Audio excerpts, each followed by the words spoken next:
Hey guys, welcome back to the channel. This is story about what if Naruto becomes the greatest legend in the history of Shinobi's part 1. Before I start, please do support for more amazing content and comments for part 2. Do consider to subscribe my channel and share my video to your friends and check out the description as well. Let's start the video. Naruto kicks the can in the street as he walks in the street in Konoha. He once again failed the entrance exam for the Shinobi Academy. He knew at once his exam had been sabotaged at once by several of the Chunin instructors. He never understood why so many people hated him. He never did anything to them. Yet he could somehow feel the hatred and how intense it was. He even knew it was directed purely at him. The only thing he could really come up with is it had to do with his parents, whose name he did not know. He even began to suspect he stolen from another village. It wasn't unheard of to have children from another village be brought to another. The Sandaime Hokage's silence on the matter only made Naruto's suspicion grow even more, and he started to believe he was a captured child. There was nothing on him in the Konoha medical records regarding his birth. As far as Naruto was able to piece together, he wasn't even born in Konoha. A small part of him wanted to dismiss that theory and thought, but it grew stronger with each passing day. That made the question about his birth, as well as the identity of his origin, grow. As far as he could tell, no Uzumaki had ever set foot in Konoha. He found a clue in the Shinobi records when he finally managed to break inside at night a couple nights back. The Uzumaki clan was a legendary clan, with powerful sealing abilities and powerful fighting abilities. The records went into details that Konoha had used and adapted many of the Uzumaki's abilities into their own security defensives.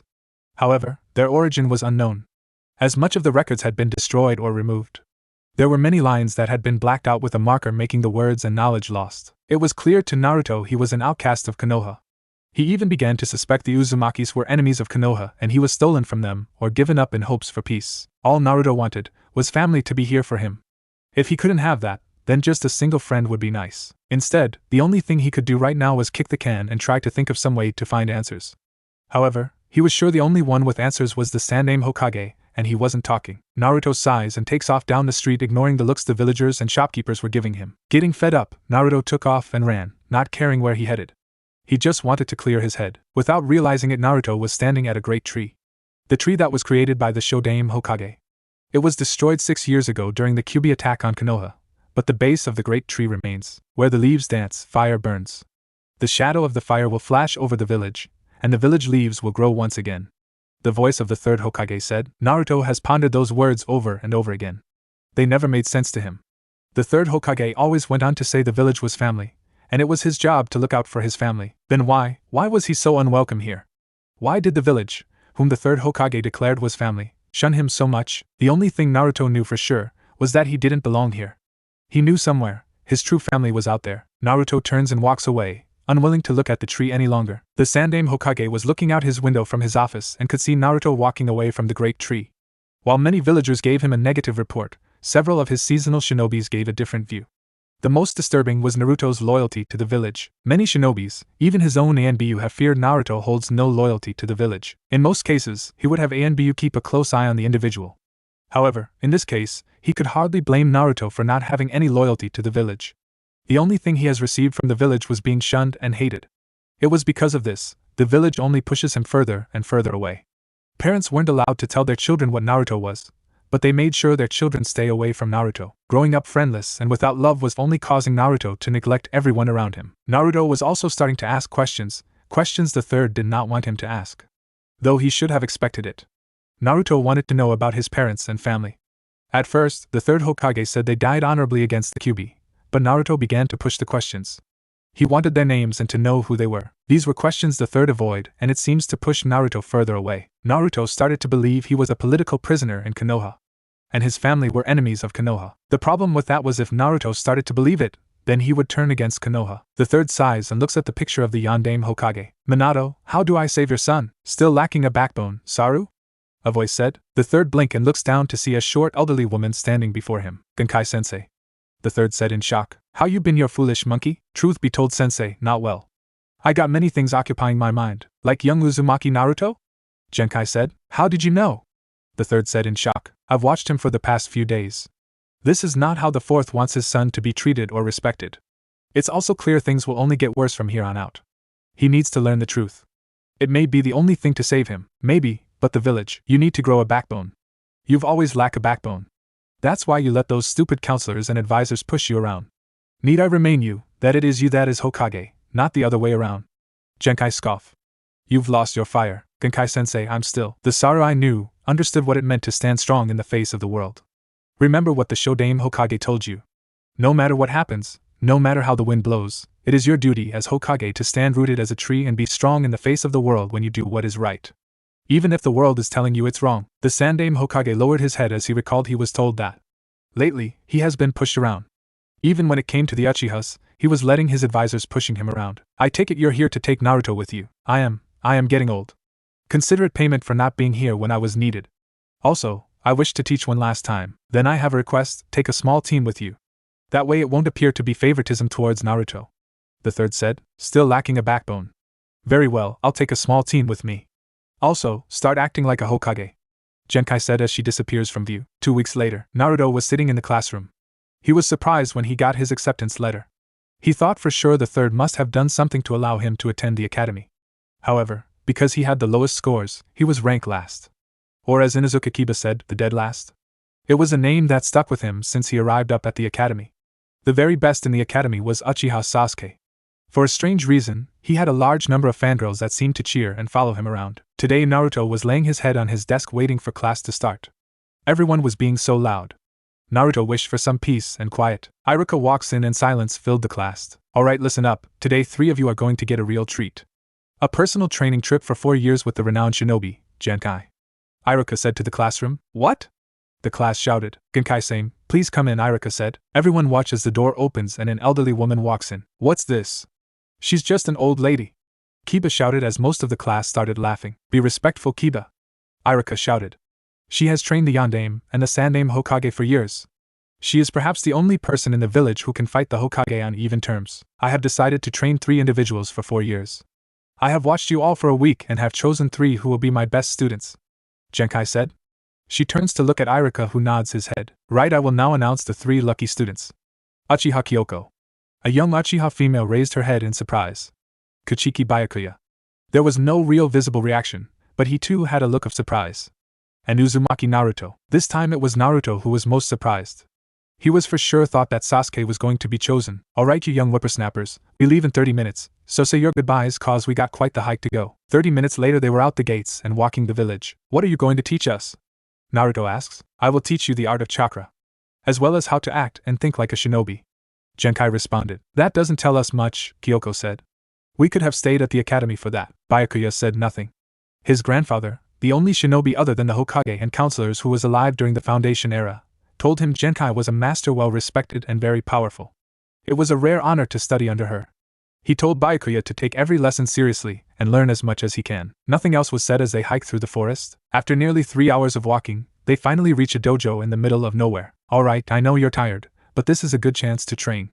The first thing you're going to learn is how to control your chakra. However, this is easier said than done. The ability to control your chakra while in the midst of a fight is not an easy thing to do, as you must maintain your focus.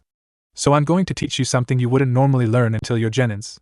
That's tree climbing. Sounds lame, Naruto said. Try saying that when you have to get to the top of the tree without using your hands. Genkai turns to the tree and immediately began to walk up the tree with her hands behind her back. The moment she got to the first branch, she hung upside down. As a shinobi, you'll be expected to use chakra like this in the midst of a battle. It's very hard to gather one's chakra in the middle of combat. However, I will promise you this, if you train under me for 4 years, you'll be more than ready to face the world of shinobis. Genkai could only smirk at the disbelief faces of her 3 young students. Things were going to become very interesting in the next 4 years to come. 4 years have passed since Naruto, Kyoko and Byakuya left with Genkai. While many in the academy have long forgotten about them, their return had suddenly sparked an interesting set of topics. Byakuya and Kyoko had everyone believing had gotten a lot stronger. Naruto, who couldn't even pass the entrance exam, was thought poorly of. Alright, everyone sits down, Iruka said as he began the day's lessons. Now I'm sure you've all heard the news, but 3 of your classmates are coming back today. They will already be set as a team seeing how they've worked together for 4 years. It also wouldn't be fair to grade them as they haven't been here to be graded. The dead last will need help the most. Kiba shouted, causing everyone to laugh. The door slides open and silence filled the room as the Hokage came in followed by 3 kids. Kyoko and Byakuya were barely recognizable as their hair had gotten longer. The most surprising change was Naruto. Instead of bright blonde hair he had in the past, his hair was snowy white. It wasn't as long as the other 2, but still, it was a surprising change. Another surprising change was his 2 whisker marks were gone. Instead, Naruto looks like a serious shinobi. Before he looked gloomy and miserable. Now he was alert and headstrong. The third said nothing as he looks at Naruto and couldn't help but remember what Genkai told him. Flashback. What happened to Naruto? The third asked the moment he got over his shock at Naruto's new look. He was training in the middle of the snow, trying to control his chakra and sense his surroundings better when the snow began to change his hair. It didn't take long for his entire appearance and chakra to change as well. Genkai said with a smile at the third's smug look. Saru, I have something to tell you, Genkai said in a serious tone of voice. The third gave her his undivided attention. Uzumaki Naruto will be more powerful than any shinobi in his age group. I predict within the next 10 years, he'll become the strongest shinobi in the region. You should know, become strong so fast means making enemies. Both from other villages, and from within. He's that strong already? The third said in amazement. His growth is phenomenal. That's not what scares me. He is very adept at molding Senjutsu chakra. When he was learning to tune in chakra around him, he was slowly starting to mold Senjutsu chakra. His ability to utilize and adapt is beyond anything I've ever seen. His talent will make him the strongest shinobi since the days of the Shodaime Hokage. The third was taken back so much he didn't even realize his pipe fell out. The power of the Shodaime Hokage was legendary. He was by himself, a one-man army. Yet his strength hasn't been seen since his death. If Naruto had that kind of strength, Genkai was right before he could enter his prime. Naruto will have many enemies. From other villages and from within. He could already see Danzo plotting against Naruto in case Naruto became too powerful to control. That meant he had to make backup plans in case Danzo ever did make a move against Naruto. That meant he had to warn Kakashi and put Naruto under Kakashi's care immediately. Flashback ends. Alright, take your seats. Now I will announce your genin teams. Team 1. The third said nothing as he watches everyone's reaction to the team listing. Team 7, Uzumaki Naruto, Kachiki Byakuya and Uchiha Kyoko. There was no visible reaction from the trio who spent 4 years together. If anything, they didn't even look surprised they were going to be together. Team 8, Hyuga Hinata, Inuzuka Kiba, and Aburame Shino. Team 9, Uchiha Sasuke, Harino Sakura. You'll be joined by a seasoned genin who needs replacements. Sakura cheers at being on the same team as he crushes. Sasuke looked like he was going to have a panic attack. Team 10, Yamanaka Ino, Naro Shikamaru and Akimichi Choji. Iruka called out as he looks up and beams upon all of them. Your jonin senseis will pick you up after lunch. Until such time, you may choose to spend your time wisely. I suggest getting to know your teammates, and you will face many journeys with them. Everyone turns to Kyoko and Byakuya, but everyone suddenly realized they had vanished. Along with Naruto. Naruto was eating an onigiri, or more commonly known as a rice ball. Genkai was a great teacher, harsh but effective. She truly taught him what it meant to be a shinobi. The most important thing she taught him was to always remember who he was. If the village failed, then fight for his friends. And whether or not he would admit it, Kyoko and Byakuya became good friends. Perhaps his only friends. Flashback. I want to know who I am. Naruto shouted at Genkai. It has been 6 months and the young 7-year-old had finally had enough and snap. He verbally attacks Genkai, refusing to do anything else until he finally got answers. He could see Genkai was regretting comparing Naruto to his parents. That told him she knew his parents. I'm afraid I can't tell you. Your name is real. However, your parents were very powerful and gifted shinobis. It's also because of this, they have made many enemies. Both outside of the village, and from within. To protect you and keep you safe, the Sandaime has kept all knowledge of your lineage a secret. Only a select few know the truth. Genkai finally said after several long moments of silence. I know you want to know who they are. Believe me, when I tell, you are not yet ready. When you are older, able to defend yourself, you will know. Right now, if people found out who you really are, then your life would be in grave danger. For more so than you're used to. Assassins would do anything to end your life, even at the cost of their own. Then why? Naruto said as he looks down. Remember all the villagers' looks and how they treated him. Why am I treated like a? Naruto stops as he was so angry he couldn't even finish or find the word to describe his treatment. The answer, young Uzumaki, is fear. Fear has clouded their judgments. This can happen, even to the greatest of shinobis. To show them they have nothing to fear, you must show them who you are. And your deeds and actions will speak more volumes than just words. That is why I took you away from the village. For things to cool down. I was well aware what was going on, and decided to act to save you. What do you mean save me? Naruto asks. Genkai sighs as he turns and looks at the setting sun. When you become as old as I am, you begin to sense things long before they happen. 6 years ago, I felt the power of the Kyuubi. However, the Kyuubi attack left a lot of questions and very little answers. I suspect a deeper hand was involved. I feel what happened that night was only the beginning. Something else is coming. As such, new battles will be fought, but the will to fight will remain the same. I want you three to remember this. There are many kinds of battles. The first is a fight for lives, the second is for pride. When you fight for lives, you do what you can to survive and save the lives of your comrades. In a fight for pride, They fight for the pride and dignity of themselves and others. In some cases, these fights can also lead to the person dying as a result, or even losing sight of themselves. Which brings me to the next topic. Genkai turns to look at her three students. This world is cursed. That is how I see it. It has been cursed for a very long time. Nations create peace, but this peace are nothing more than illusions. Everyone is just waiting for another conflict to happen. Another war to emerge. As such, I have one final warning to you three. When you look in the reflection, ask yourself this question. Am I proud of who I am? Am I capable of living off what I've done? Do not justify your actions by saying, but I was told but others to do so. You and you alone are responsible for your actions. And your actions reflect your soul. That is why shinobis fall into darkness so easily. They lose sight of themselves and begin to fall within the curse of hatred. A deadly curse that has gripped countless shinobis. In many cases, it has caused them go to mad for power and strength, even vengeance on their loved ones. Stay true to yourself. If you can stay strong in your hearts, you'll overcome many challenges. Genkai said. Flashback ends. Naruto was upset he couldn't learn who his parents were. He did, however, learn the Uzumakis helped create Konoha from the first day and have been close allies to Konoha. That was, until their destruction. There are survivors, but Genkai told him they have no clan leader. As such, they have scattered into the wind. Naruto wanted to see his homeland, the land of his clan. However, Genkai told him it was too dangerous. He would need to be a jonin with the squad to enter the land of the Uzumakis. There was a powerful barrier that kept the main island protected from any attempts to enter. And many nations have tried to enter the main island because the Uzumakis had many treasures and secret jutsus that any nation would sacrifice 1,000 men to have. It was because of this, Naruto had to study the Uzumaki art of Fuin jutsus. Genkai wasn't surprised, but Naruto soon began to become really adept at the art of sealing. He was by no means a master, but he was skilled enough to use many versions of seals. Mostly storage and its different types. Naruto's real interest was to use seals in combat. Genkai said no one really could use seals in combat. It has never been done before. That is why he was already looking into ways to use seals in combat. Hey Naruto, Kyoko said. Naruto looks at her with a blank expression on his face. Are you still seeking answers? Kyoko asks. Naruto's face fell as he looks downward. I'm always looking. I, however, have accepted that I won't get the answers I want today. For the time being, I'll wait. In the meantime, we're about to go on missions and face the world. Kyoko gives Naruto a soft smile before returning to her own meal. 3 hours later, Naruto, Kyoko, and Byakuya were the last ones left in the classroom. The three of them were trying to be patient, but they were starting to become impatient. Their Jonin sensei was late. By 2 hours, even though none of them were trying to show it, it was starting to really irritate them. Finally, the door opens, and a Jonin walks in with only his right eye visible. Without warning, Byakuya, Kyoko, and Naruto launched their shurikens at the Jonin. He briefly appeared stunned before he steps aside to allow the shurikens to pass and pierce into the wall. That was a rude way to say hello. The Jonin as he looks at the three genin hopefuls. Meet me on the roof in 10 minutes.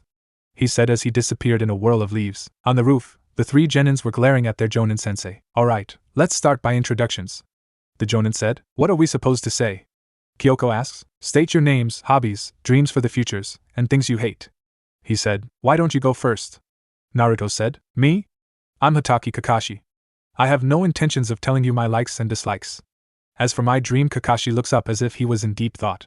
I have many hobbies, so all we found out was your name, Byakuya said. Come on, let's go with you, Whitey. I'm Uzumaki Naruto. I like training, learning new jutsus, and spending time with my friends. I dislike cowards and traitors. My dream is to become the greatest Hokage and reunite my clan and bring it back to its glory days. Naruto said. Kakashi narrowed his eyes. His clan. That's right, he's an Uzumaki. It would make sense Genkai would have told him.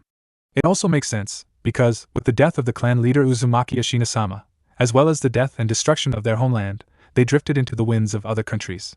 If he seeks to reunite the clan, then any village they settle in will gain tremendous power. Okay, next, I'm Uchiha Kyoka. I like some things, with more things I hate.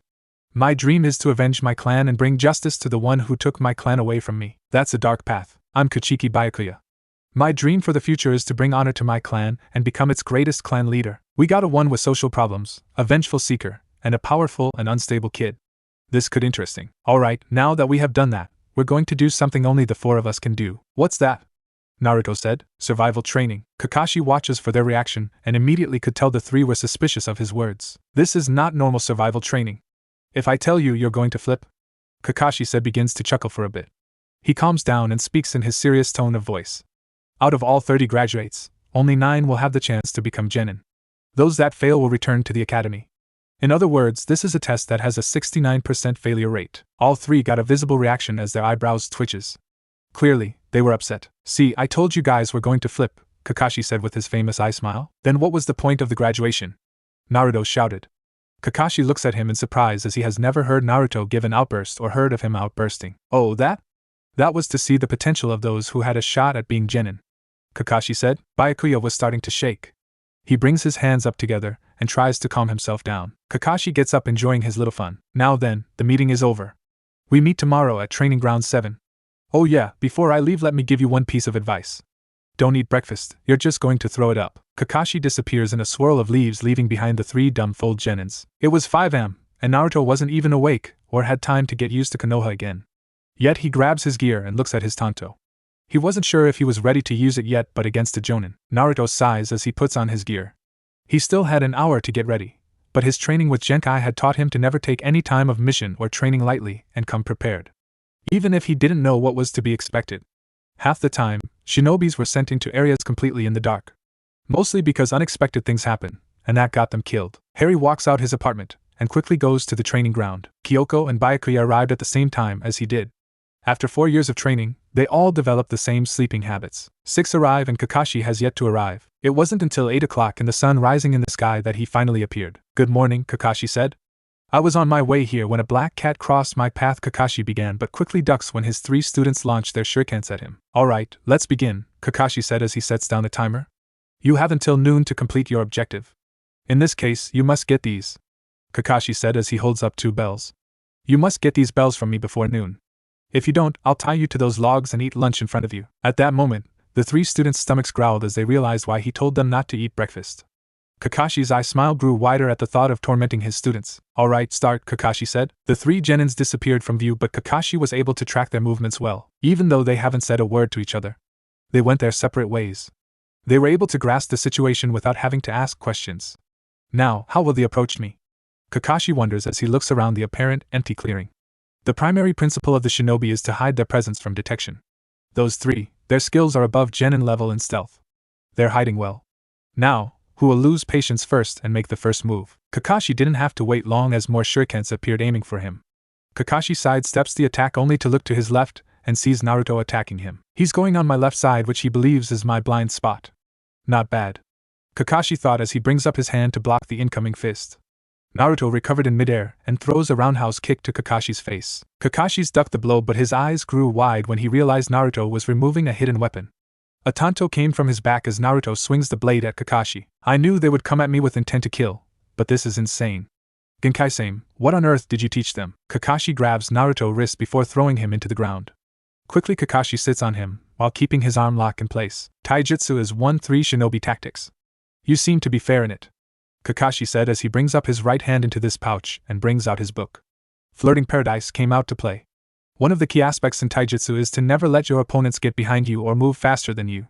Remember then, and you'll excel well, Kakashi said as he used his thumb to turn the page. Naruto disappears in a puff of smoke. "What, a Kage Bunshin? Genkai-same, why on earth did you teach him a Jonin level technique?" Naruto opens his eyes as he reviewed his clone's fight with Kakashi. Right away he knew he didn't stand a chance one-on-one. Now he would wait for Kyoko and Byakuya to fight Kakashi, and they would give their assessment on Kakashi's strength. What Kakashi didn't know was that all 3 of them could use the Kage Bunshin. It was a tactic Genkai taught them when they came face to face with any opponent. If the clone couldn't defeat the opponent, then assess their strength and find a way to overcome the opponent together. It didn't take Naruto long to realize that the test was about teamwork. Naruto already had a general idea how to get the objective, which was the bells. However, he wanted Kyoko and Byakuya to have their turn with Kakashi and see what they thought about the situation. Kyoko rushes forward and attacks Kakashi the moment Naruto's Bunshin disappeared. She knew wasn't as physical as strong as Naruto, but she was agiler. Kakashi never let his right hand remove from the book he was reading, yet she was able to force Kakashi to move to avoid her blow. Kyoko attacks with blinding rage, forcing Kakashi to sidestep her attack. She's not as physically as strong as Naruto, but damn, she's fast. Kyoko spins in midair and tries to throw a kick as a kick at Kakashi. She grins when he blocks it. She immediately started to form some seals. Those seals. She shouldn't have enough chakra. Kakashi realized as she finishes the seals the moment he let her go, and she hit the ground. "Katon, Gokaku no Jutsu," Kyoko shouted as she releases the fireball at Kakashi. She could only use it for several seconds before she releases the technique. She was gasping as she could feel ready to disperse. She looked shocked to realize Kakashi-sensei wasn't anyone in sight. She quickly looks around and hopes to spot him. Underneath, Kakashi shouted as his hand reached out and grabs her left foot. Doton Shinjuzanshu no Jutsu. Kyoko couldn't stop what happened next as she was dragged into the ground. Kakashi appeared in front of her. Shinobi tactic number 2. Ninjutsu. Kakashi said with his eye smile. Kyoko, however, suddenly puffs in smoke in front of him. One of Naruto's? No. When I grabbed her, that wasn't Naruto's chakra but her own. I may not be a sensor, but I know someone's chakra when I touch their chakra. Meaning she can use the Kage Bunshin as well. Genkai-same, you're a monster. Kakashi paused when he realized the morning sky had suddenly become dark. Shinobi tactic number 3, Genjutsu, Kakashi said. Kakashi moved fast and immediately appeared before Byakuya. Byakuya leaps backward and forms a half-seal ram. Leaves started spinning around. He's capable of performing 2 genjutsus at once. These genjutsus are low level, but he uses them so well. Now I see, Naruto attacked me in taijutsu to test my skills. Kyoko tests me in ninjutsu. Byakuya is testing me in genjutsu. Those kids, they're going to be something else. Kakashi forms a ram seal and says Kai. The genjutsu disappeared and Byakuya looks for a brief moment stunned. Byakuya, behind you, Kakashi said. Byakuya looks behind him to see Kakashi with a rat seal, and the leaves started spinning like a vortex. Byakuya immediately forms a ram seal and begins to control his chakra flow. However, the genjutsu was stronger than he anticipated, and he started to move slowly. Kakashi narrowed his eyes when he realizes Byakuya wasn't subdued to his genjutsu. Granted, it was stronger than most fresh academy students could handle, but even natural-born genjutsu users like Kurenai wouldn't be able to handle it fresh out of the academy. Kakashi leaps down and kicks Byakuya's feet. Just as he suspected, the moment Byakuya hit the ground, he disappeared in a puff of smoke. Another Kage Bunshin. Genkai really doesn't do favorites. I should have expected this when Naruto revealed the Kage Bunshin to me. Kakashi paused as he begins to scan the area. All three are heading together. Now, what will they do? Naruto lands as quietly as he could on the ground as Kyoko and Byakuya lands next to him. As we suspected, Kakashi-sensei is strong, Naruto said. We can't beat him. Just judging my battle with him, he was clearly toying with us. Meaning he's not taking us seriously. He can rip us apart even if we go at him together. Kyoko said. However, that's what becomes many shinobis' undoing. Remember, Genkai-sensei always told us, shinobis who begin to relax and take things easy always end up defeated. Byakuya replies. The objective is clear. We have to get the bells. However, Kakashi isn't taking it seriously because if he does, then we won't graduate. Meaning he's fighting us only at a level he believes is appropriate for this test. There is no doubt if Kakashi-sensei was serious, we wouldn't be able to talk right now. That means he's evaluating us and seeing how we perform. He knows about our Kage Bunshin. That won't work again. Naruto began. I can't form another even if I wanted to. I don't have the chakra anymore. Kyoko said. As much as I hate to say it, I can't either. My clone wasted a lot of chakra with just those 2 genjutsus. Byakuya also said. Byakuya, can you still cast a genjutsu? Naruto said. Yeah, but Kakashi-sensei will notice it right away. My genjutsus don't affect him. Byakuya said. I could perform it. My genjutsus are stronger. Kyoko said. Naruto shook his head. I got a plan. If you guys can think of a better way, then say it. Just hear me out. Naruto said. It took only a minute to explain his plan. So you're going to be the decoy. That's not a bad plan. However, are you sure it will work? Byakuya asks. Do you have a better one? Naruto asks. As much as I hate to admit it, Naruto's plan may actually work. It does hold the element of surprise. Even for a brief moment. That could be the difference maker for this test. Kyoko said. Byakuya said nothing. I can't think of a better way. Alright, we'll do it. Byakuya said. Alright, let's go, Naruto said as the 3 of them disperse. Kakashi immediately felt something wasn't right. The 3 of them separated.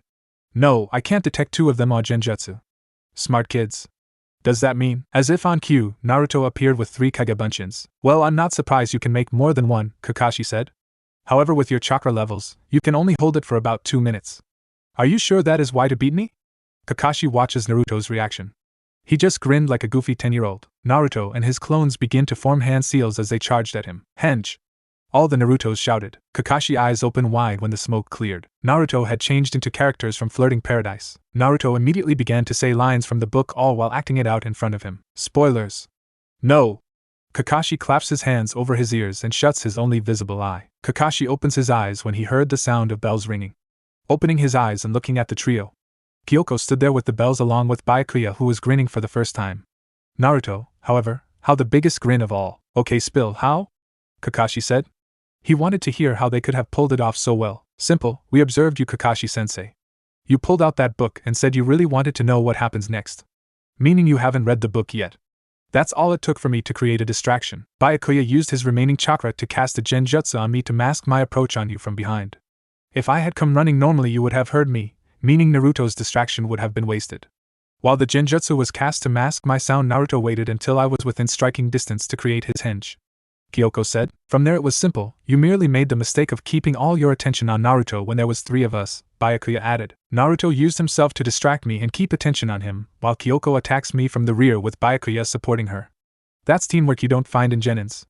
Chunins and jonins, but that take years. These 3, they're really going to be something one day. You're the first team to ever get the bells. I've been testing genin hopefuls for 6 years and you're the first to display teamwork so well.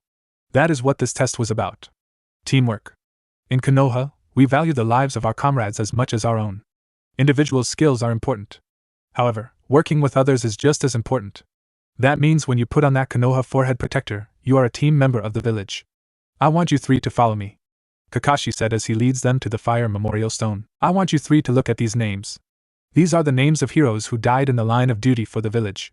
Their names are written on here, as a reminder to all who crosses their path, that they are not forgotten. That we honor our comrades both in life and in death. The swirls on my jacket, Kakashi said as he points to the red swirl in the middle of his back, is a symbol to our allies and comrades. That we respect and honor you. You're not just a shinobi of a Konoha, but you're a part of the great tree that supports everyone and guards them. That is what being a Konoha shinobi means. The 3 said nothing as they stared at the memorial stone. Remember, those who break the rules are trash. However, those who disregard their comrades are worse than trash. Kakashi said, quoting Obito's words. Yash, that ends today's lessons. From now on, you 3 are genins of Konoha, Kakashi stated with a nice smile. Obito, you would be proud. Your teachings have left their mark on the next generation. Kakashi walks in the Hokage office. While he was well known for being late, there were some things he was never late for. One of them was meeting the Hokage. When the Hokage asks you to show, you show. Kakashi understood this and respected this. Kakashi, good, you're the last one to arrive, the Sandaime Hokage said as he lets out a puff of smoke before putting his pipe back in his mouth. Did everyone give their report? Kakashi asks. They did. Kurenai, Asuma and Hayama have all passed their genins. My team pass. They showed excellent teamwork and cooperation with one another, Kakashi reported. Silence filled the room that you could hear a pin drop. You pass a team? You, Kurenai said in surprise. Is it really that hard to believe? Kakashi asked as he started to feel nervous. Hokage-sama, there has never been 4 teams that have passed. Should we hold another test too? Hayama began. What's done is done. No point of making the genins redo the test. I'm willing to bet they want to enjoy their success, the Sandaime said. Kakashi, remain behind, I want to hear about your team's success. Everyone else turns around to leave. Well? The third asked the moment the door was shut. They will become strong. Especially Naruto. It's hard to believe he can use his chakra so well at his age. Naruto will become strong. We knew that from the beginning. What of the other 2? Kyoko could become the fastest shinobi of her generation. Byakuya may not look like it, but he's a trickster. He always thinks 3 steps ahead. Even though he's a kid and lets himself be one, he remains serious when he needs to be. The 3 of them could become the next Sannin. That's quite the claim. Go out and enjoy yourself with your new team. Also, keep a close eye on them. You know as well as I do, they will make many enemies inside the village. I'm aware, Kakashi said as he disappeared in a puff of smoke. The third sits back in his chair. Danzo, what are you up to? Why have you been silent for so long? The third knew Danzo couldn't defeat him.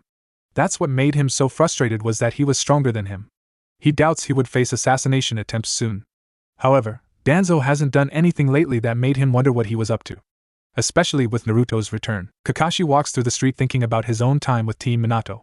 There was so much he did wrong, he was determined not to let his mistakes repeat with his team. Yo!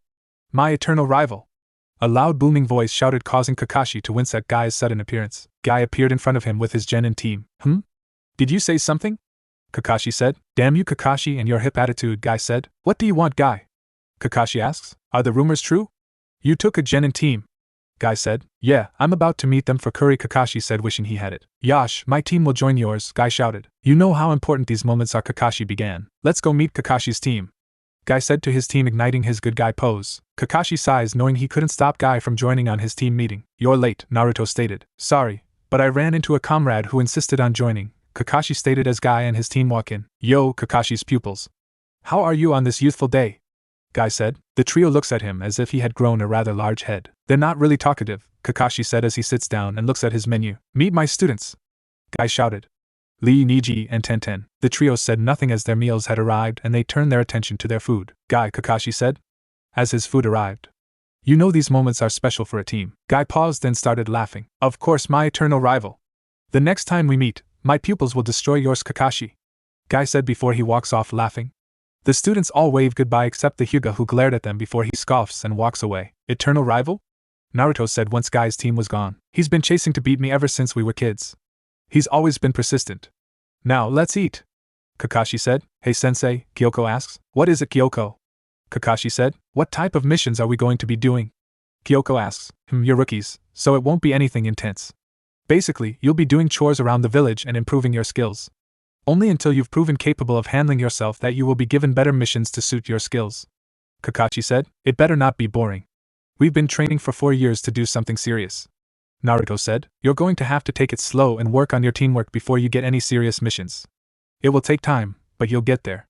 Kakashi said. These kids, Naruto and Kyoko, have seen hell before but they've never fought in hell. They will be the quickest to adapt to the shinobi life. Byakuya is good discipline. And they're capable of becoming great. Each team is created for the purpose of a role.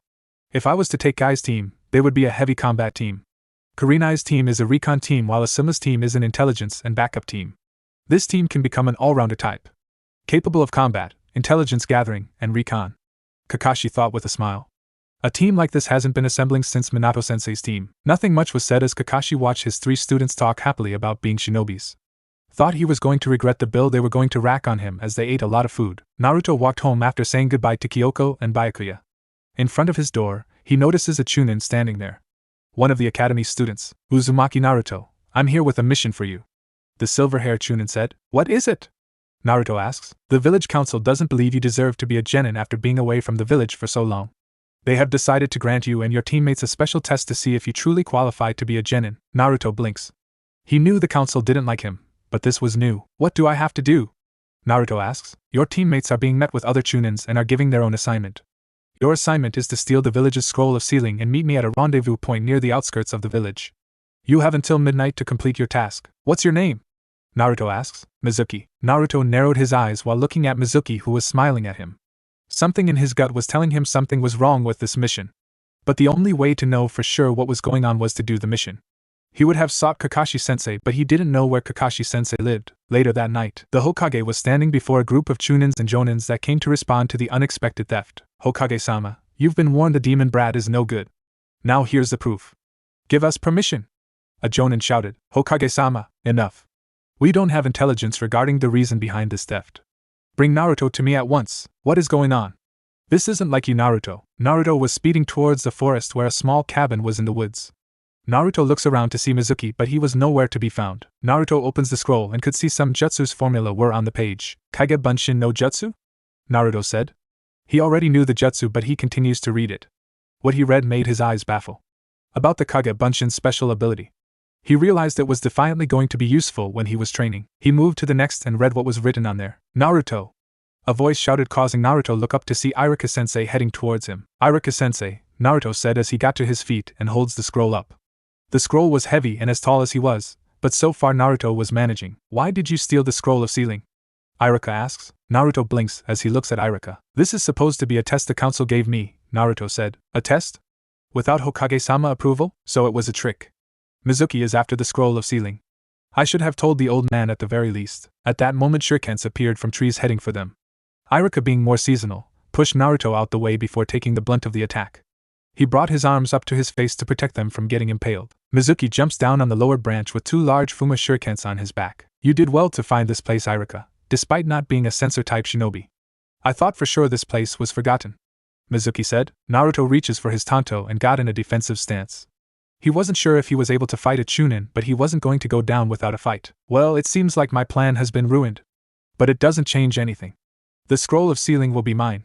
Mizuki shouted. Mizuki looks from Iruka to Naruto. Did you know, Naruto, that Iruka is like the rest of the villagers? They want you dead. Mizuki said. Naruto said nothing as he knew Mizuki was trying to distract him and get him discouraged. Do you want to know why? Mizuki suddenly said. Naruto looks up and stares at Mizuki. As much as he tried to block out Mizuki's words, it finally looked like he was going to get some answers. He tried to block it out, but it was hard. He was giving in to temptation. 10 years ago, the Kyuubi attacked our village and brought the shinobis of this village to its knees. The Yondaime Hokage managed to defeat the Kyuubi. Do you want to know how? Naruto head pops up. He has heard the story many times. However, the clear details on how the Kyuubi was defeated was never told. All he knew was the Yondaime Hokage managed to stop the beast. That's where it ended for him. Details on how it happened were never told. Stop it, Mizuki. You know it's forbidden. Iruka suddenly shouted. His body. That's because the Yondaime Hokage sealed the beast inside you. Mizuki shouted. His words hit Naruto hard as he came to the realization what Mizuki's words meant. Now do you understand? The Yondaime Hokage couldn't defeat the monster, he merely made a new one. In other words, you are the nine-tailed fox. Naruto could only stand there at the realization was setting in. He was the reincarnation of the Kyuubi, merely trapped in human form.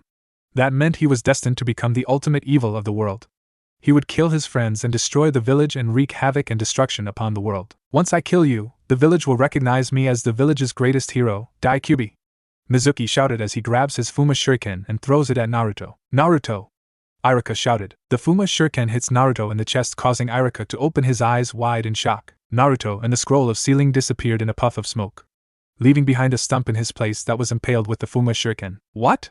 When did he use the Kawarimi no Jutsu, substitution no Jutsu? He should have been in a state of shock and not be able to weave signs. Don't tell me, he's skilled enough to use the Kawarimi without weaving signs. Mizuki thought with frustration as he grins his teeth. His presence has also vanished without a trace. That's impossible, no genin can hide so well. Not even the monster fox. Where did his evil presence go? Mizuki thought as he jumps up and vanishes into the trees. Naruto was panting as he was holding the scroll and trying to hide his presence. For the first time, he wasn't sure what to do. The truth was in front of him, and he was scared. He's never been so scared in his life before. Not even when the villagers chased him around trying to kill him. A noise startled him as he looks through the bush to a replica of himself, and an Iruka on the ground. Iruka disappeared in a puff of smoke and Mizuki appeared with Naruto disappeared to reveal Iruka. Why do you defend him, Iruka? Isn't he the monster that killed your parents?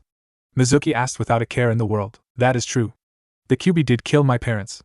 And for 10 years I blamed Naruto for their deaths despite the fact he wasn't at fault. That was my mistake. Naruto is a shinobi of Konoha. You know our ways, Mizuki. We never leave a comrade behind. Iruka said with a smile. That ideology is pathetic, Iruka. You've seen the harsh world. This is a world where it's survival of the fittest. The strong eat the weak. And I will do what it takes to come out on top. Mizuki shouted. Then you don't mind fighting me, Kakashi said behind Mizuki. Mizuki's eyes open wide as he slowly turns around to see Hatake Kakashi standing there. And he wasn't standing alone. He looks around to see a team of ANBU in the trees. Naruto's eyes would have popped out of their socket from his eyes. He didn't even sense Kakashi-sensei or the ANBU approach. And he was a sensor type. Genkai's words were true. There are several types of sensor types. Some can feel chakra from miles. There are those who can detect chakra and its pathways. There are those who can see chakra. However, as there are those with the gift of sense, there are those with the gift of conceal. The ability to hide their chakra from sensors. Konoha is a village with many people capable of both sensing and concealing. However, be wary of Kirigakure shinobis. They're the best at concealment. The best defense against them is Konoha's Hyuga clan Byakugan. Sensor-type shinobis are valuable. However, you can't truly rely on your sensing in many situations. Uzumaki Naruto, a man said as he jumps down. He had an ANBU mask on with red and green markings. A woman with long purple hair with a line under her eyes along with a line between her forehead appeared next to him. Naruto quickly brings out his tanto and holds it in front of him.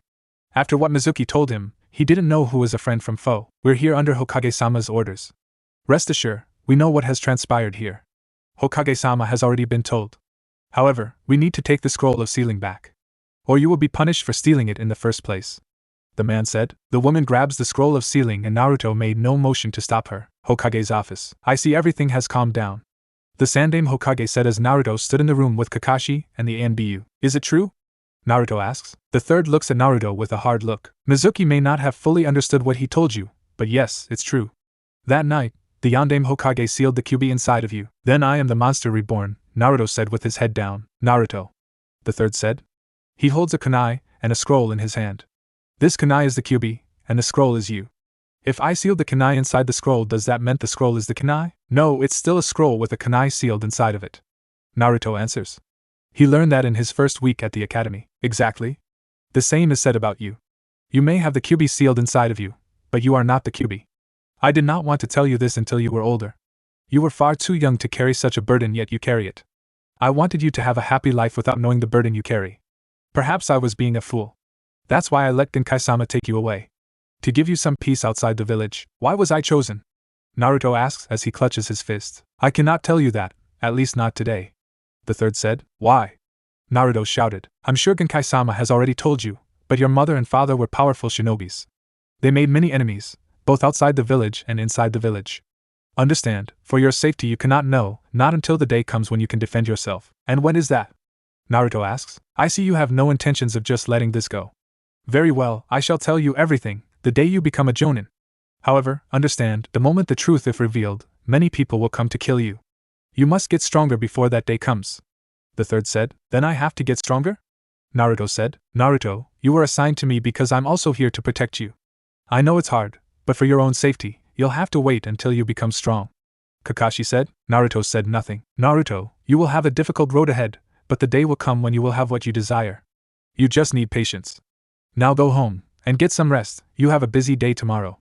The Sandaime Hokage said. Naruto nods his head and turns to walk out the room. It was just hard to grasp the reality of the QB sealed inside of him. However, he was going to show everyone, he was Uzumaki Naruto and not a monster fox. It has been 2 weeks since Naruto, Kyoko and Byakuya became genins. And they were stuck with doing D-rank missions. Needless to say, they were not thrilled in doing D-rank missions. Today they were stuck chasing Tora the feudal lord's wife cat. Kakashi was as always, observing their work. Did you capture the target?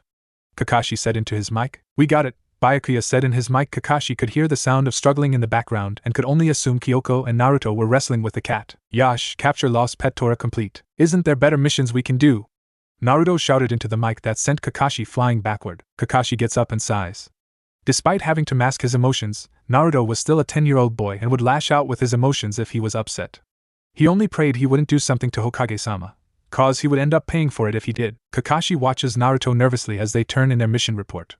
While it was a success, the trio were getting fed up with all the D-rank missions. Alright Team 7, for your next mission, you can babysit Yoka. The third began, but Naruto interrupted him. No! Naruto shouted. Kakashi sighs knowing Naruto had finally reached his limit. The Sandaime Hokage looks up to see what had caused Naruto to give an outburst like that. No more D-ranks. We're not improving our skills doing these chores. We need to be tested, old man. We've been training for 4 years. We need to put our skills to the test, not wasting time on those chores you call missions. Naruto shouted. Kakashi sighs knowing how the team felt about the D-rank missions. They were miserable and craved better missions. Despite being rookies, his greatest fear was they would just do something stupid and reckless to get that mission. Like steal one of the mission scrolls and do an A-rank mission. Naruto, looks like I need to explain what these missions are. The Sandaime Hokage said as he began to lecture them. Missions are divided into A, B, C, and D-rank based on the team's skills, the Sandaime said, but looks up to see the trio were huddled together looking at some A-rank mission scrolls. What about this one? Naruto asks as he holds the scroll to his teammates. This is a B-rank, Naruto. Choose something better. Kyoko said. What are you doing with the mission scrolls? Iruka shouted in shock. Trying to find a mission that suits our skills. We're busy, Naruto said as he opens a new one. The one he opens was an A-rank mission. How about this? Assassinate some shinobis in Bear Country that is causing trouble, Naruto said. Do you even know how to get to Bear Country, Naruto? Byakuya asks. We'll find it, Naruto said with a grin. Then we got our mission, Kyoko said. Absolutely not. The Sandaime Hokage shouted. We're going, old man. See ya. Naruto said as the trio turned around. I cannot let you take that mission. The Sandaime Hokage shouted. We want better missions. You can't stop us, old man. Sorry, Hokage-sama, Kakashi said nervously. Those 3 will take that mission if Hokage-sama doesn't give them a slightly better mission than the D-ranks. Shinobis in this village earn their missions. You want a better mission? I'll give you a C-rank mission. A simple escort mission that should prove useful to your skills. Would you accept that? The Sandaime Hokage asks. The trio looks around. It better be good, old man, Naruto said. You will be going to Wave Country to escort a builder and protect his bridge from bandits. Bandits? You think bandits are a challenge to us, old man? Naruto said in disbelief. For a shinobi with no combat experience, this will be a real challenge. No amount of training can prepare you for the real thing. Do well in this mission, and we'll talk more about you doing better missions. The Sandaime Hokage said. Wait a minute! Sakura's voice shouted just before the door behind them slides open. Why don't we get a better mission too? Sasuke-kun is Rookie of the Year, and deserves it the most. Sakura shouted. Team 9 stood there while Sasuke was looking away. Another boy whom they never spoke to just stood there looking slightly annoyed. Team 7 doesn't deserve that mission. We've done more missions than they have. Sakura shouted as she storms into the room. Unlike Team 9, we have skills to back it up, Kyoko said. What did you say? Sakura shouted as she got into Kyoko's face. The two glared at each other with an intensity that lightning sparks could be seen when they made eye contact. Alright, that's enough. Since we're low on D-rank missions, I'll allow Team 9 to join Team 7 on their C-rank mission. The Sandame Hokage said. Hokage-sama, Irika said in surprise. It's fine, Irika. Besides, we got 2 jonins to watch over them. The Sandame Hokage said. Sorry about this, Kakashi-senpai. The jonin said, apologizing to Kakashi. Don't worry about it, Kanbei, Kakashi said. You know him? The boy asks. Hi, Hatake Kakashi is perhaps the village's strongest jonin. You could learn much from him. Inoue said. You're Hai, right? That's right, Hai said. I hear you're good, Kakashi said. You haven't seen anything yet, Hai claimed. Alright, let's meet at the South Gate in 1 hour, Kakashi said. Konoha's South Gate. Team 7 and Team 9 stood there with Tazuna the bridge builder who was drinking sake out of his gourd. Alright, let's go. Naruto paused as he looks in front of him. Everyone was moving forward while he hung back looking at the strange seal in the sky. Naruto, what's wrong? Kakashi asks. It's nothing, Naruto said as he takes his first step forward. It was clear to him that a powerful barrier surrounded Konoha. The first defense was detected anything that moved into Konoha. The second defense would repel any attack heading into Konoha. Nothing was said as they walked down the road. They walked in silence. It did not go unnoticed to Naruto that Tazuna was glancing around as if he was expecting to be attacked. Then Naruto, Kyoko, and Byakuya looked up. They could sense it. Ahead of them were 2 powerful chakra-type users hiding in a puddle of water. Near the edge of the forest was about 12 bandits. Naruto narrowed his eyes. This wasn't a coincidence. It was clear who was the target. However, Kakashi and Kanbei made no motion that they were alarmed by the attackers. Slowly they walked closer and moved past the puddle. Naruto kept his senses on high alert. That's when the attack came. The 2 shinobis attacked Kakashi and Kanbei, ripping them to shreds with their chain. The moment the 2 jonins fell, the men from the forest jumped up and attacked them. Kyoko, however, made some seals and formed her family signature. Katan, Gokaki no Jutsu, fire style, fireball technique, she cried out. By the time the bandits had time to register what she said, a giant fireball was released heading straight for the center of the group. Several members screamed as the fireball engulfed them. Naruto looked at them carefully. It's clear that they've had some chakra training. However, they've never really fought against a shinobi before. This wasn't uncommon for rogue shinobis to teach bandits how to use chakra, but they made sure the level they posed didn't threaten them. Naruto forms some hand seals but stops as some shurikens were launched at him. He leaps up and quickly eyes the situation. There were still those 2 shinobis left, and about 4 bandits remaining. Naruto charges at the bandits, hoping to lure the 2 shinobis with him. The problem was they were faster than he was. Naruto removes his tanto and cuts the first bandit in front of him. Shit! Naruto cursed as he looks behind him. The 2 shinobis ignore him and were heading straight for Tazuna, who was guarded by Sakura, who was holding a shaky kunai. It was clear she was afraid. Byakuya moves to intercept them. However, it was clear he wasn't going to make in time. A shuriken hits their chain, piercing the ground, causing their movements to stop. Sasuke and Kyoko both appeared above them and kicked them in the face. The blow only knocked them back and didn't knock them out. Instead, they both disconnect their chain from their gauntlets and rushed forward. If Sakura was scared before, it was nothing like she was showing now. She was visibly shaking from head to toe, unable to think straight. Sasuke moved in front of her, ready to defend his teammate. Byakuya and Kyoko moved to intercept them from behind. Before anyone had time to register what happens, both shinobis were in a headlock by Kakashi. Kakashi-sensei, Naruto said as Hai was busy tying up the remaining bandits. Good job, Naruto, Kyoko, Byakuya, Kakashi said with his famous eye smile. Even though we did well in our first battle, it's clear that we were outmatched by those 2. Kakashi-sensei knew they were there. Yet he only intervenes once he confirms who they were really after. How did you know? One of the shinobi said. It hasn't rained in weeks, so there would be no puddle. Also, I need to know for sure who it was you were after, Kakashi said simply. The 2 looked surprised to hear his words, almost as if it finally dawns on them their mistake. Kanbei, did you get word to the village? Kakashi asks. I did. Inbi should be arriving soon to pick these 2 up, Kanbei replied. Remain behind to make sure they don't escape. These 2 are the demon brothers, former chunins of Kirigakure. They're also known for fighting till the end for the right price, Kakashi stated. Kakashi turns to Tazuna, with a hard-eye glare. It was enough to make the man gulp. Why don't you tell us from the start what is going on? It's a long story, Tazuna said. Then talk. Can't we walk and talk? Tazuna said nervously. Kanbei, you stay here. I'll take your students and meet you ahead, Kakashi said. Understood. Naruto walks forward with his head down. So they were chunins. I'm still not strong enough. I need to become stronger if I want to become Hokage. Kakashi-sensei took them down without any trouble and in a split second. My country has been overrun by a terrible man, Tazuna said, bring Naruto to the present. He brought in rogues, ninjas and bandits to quickly overthrow our country's militia and has ruled it with an iron fist for the past 2 years. Tazuna began. Naruto said nothing as he listens carefully. He quickly absorbed all economy and has crushed all hope. So, who is this terrible man? Kakashi asks. His name is Gado. Gado? From Gado Industries? He's one of the richest men in the world. He's also in charge of marine shipments, isn't he? Kakashi said. Yeah, at least that's how he appears on the surface. In truth, he's an underworld crime lord. He brings in shinobis and bribes to take over countries like Wave to get what he wants. The money I gave your village was all the country had left to offer. Even our daimyo has been tapped dry. In truth, this would be more of a B rank or an A rank. But we don't have the money to offer such a mission. However, I'm trying to build hope. I'm building a bridge that will connect our main island to the mainland. It would mean a trade could reassume in our country. However, Gato doesn't want such hope to exist. He has sabotaged and even gone to great lengths to threaten my employees. Tazuna said. We would have made compromises, Naruto said. Naruto no baka, don't speak of things you don't understand, Sakura shouted. Shut up, Sakura. Tazuna, if you wanted Konoha to remove the problem, we would have to ask for trade agreements with Wave to make up for the mission cost. Naruto said. That makes a lot of sense. Everyone was thinking. Nothing else was said as they walked forward towards Wave Country. It felt time went more quickly as they reached the shore of Fire Country quickly. Tazuna, a man said wearing a hood. Yo, Tazuna said. They all got in the boat and sailed across. If Gato is as powerful as Tazuna said, then money would be the main weapon. That would mean he would send a Jonin-level shinobi against us since the Chunins failed. Kakashi thought the moment they reached the main island. Being an experienced war veteran, Kakashi's senses were on high alert, warning him that he had stepped into enemy's territory. Kakashi eyed the surrounded landscape carefully. We're being watched. Kakashi realized the mist was concealing his watcher's presence. They had been walking for quite some time without saying a word.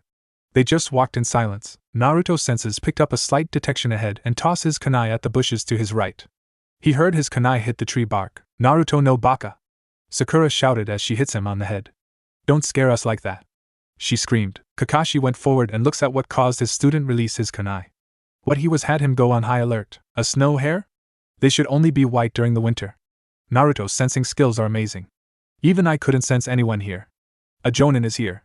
One that is skilled enough to hide their presence from sensor type. Does that mean Naruto's sensing skills are stronger than Byakuya and Kyoko's? Uzumaki's are known to give birth to the powerful sensor. So I shouldn't be surprised. What is surprising is that Kyoko is a sensor type as well. Sensor type Uchiha are born once in 1,000 years. Though the last known Uchiha sensor was Uchiha Madara. Is Kyoko going to follow Madara's path? Kakashi was broken out of his train when he heard a strange sound in the wind. Everyone, get down! Kakashi shouted. Naruto grabs Tazuna and hits the deck as a large blade passes them overhead. A figure drops down using the Shunshin no Jutsu, body flicker technique, and stares at the group. Nothing was said as everyone just stares at him. Well, if it isn't Momochi Zabuza, the rogue shinobi from Kirigakure, Kakashi stated. Naruto, Kyoko took a defensive stance. Byakuya looks at Zabuza carefully. Sakura looks petrified at the thought of a strong shinobi appearing. Sasuke and Hai both look somewhat excited. If you're our opponent, then that means I'll have to use this, Kakashi said as he lifts his forehead protector up. His left eye opens to reveal a red eye with 3 tomos. A Sharingan, like Kyoko's? Oh, so you're the famous Sharingan no Kakashi. Sorry, but I have to insist you hand over the old man, Zabuza said. Get in the Manji formation, protect Tazuna. That's your mission, Kakashi said. Kakashi-sensei isn't a Uchiha. Using the Sharingan on a non-Uchiha body can be heavy on the body and chakra. Can Kakashi-sensei use the Sharingan well enough in battle before his opponent can defeat him? Naruto thought. The mist started to pick up, making the area dense with visibility. When I was in the Kirigakure ANBU Black Ops, I carried with me a bingo book. Information regarding Hatake Kakashi was put in there. The man who has copied more than 1,000 techniques, Sharingan no Kakashi. Sakura looks amazing to hear Kakashi was a splendid shinobi.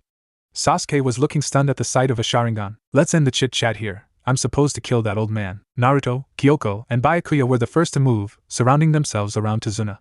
Sakura, who was already standing next to him, looked slightly worried. However, with you in the way, it would seem I have to defeat you first, Kakashi, Zabuza said as he looks at Kakashi.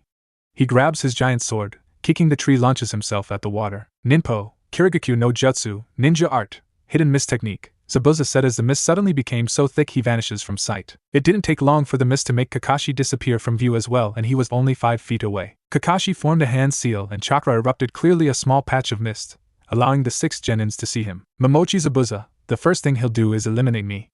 I'm his biggest threat, Kakashi said. What is he?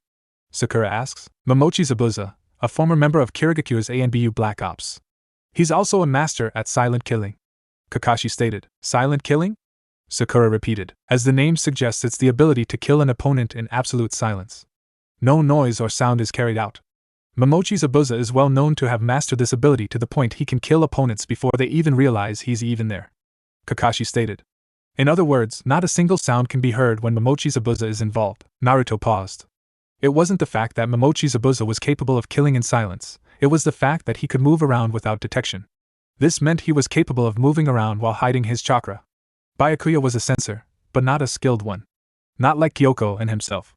Kyoko was capable of sensing flickers in a person's chakra network, but she hadn't mastered the ability to sense chakra like he could. Guys, motion seals, Naruto said. Kyoko and Byakuya nod their heads. They all formed the 3 seals and placed 2 fingers on the ground. With Sasuke and Hai in the back, they will be able to see if Zabuza comes that way. However, this could be problematic if Zabuza can throw projectiles at Tazuna without making a sound. We just have to pray Kakashi-sensei can defeat Zabuza. Nothing else was said as the mist soon became thicker. It was intense, as Naruto was doing all that he could, but couldn't sense Zabuza's or Kakashi-sensei's chakra. Both of them were skilled at hiding their chakras. Finally, a voice broke the silence. 8 spots. Zabuza's voice rang through the area. The larynx, the spine, the lungs, the liver, the jugular and the subclavian veins, the kidneys or the heart. Zabuza's voice said. Naruto said nothing as he waited for what Zabuza meant. Which one should I strike? No, Sakura said. No! She screamed. Sakura, Sasuke said. I don't want to die. I won't want to die. She kept repeating. Get her to calm down, Naruto said. Sakura, Hai said as he grabs her, but she was already shaking. Naruto looks back and could see it wasn't just Sakura in bad shape. She had fallen to her knees and was holding her head. Sasuke was also in a bad way. He was holding his kunai, and it looked like he was getting ready to end his own life. Sasuke, Sakura, Kakashi said as he forms a ram's seal and the mist clears. Don't worry, I'll protect you with my life, Kakashi said before he turns around and shows them his eye smile. I'll never let one of my comrades die. I doubt that, Zabuza said. Naruto, Kyoko, and Byakuya had perk up at the voice. It wasn't possible, but Zabuza was behind them. It's over, Zabuza stated. Naruto, Kyoko, and Byakuya all reach for the Tanto-S and shoves it into Zabuza's gut before he could swing his giant sword.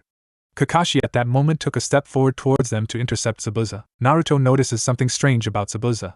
He was hunched over like he was in pain, but instead of blood, he notices water. Mizu Bunshin?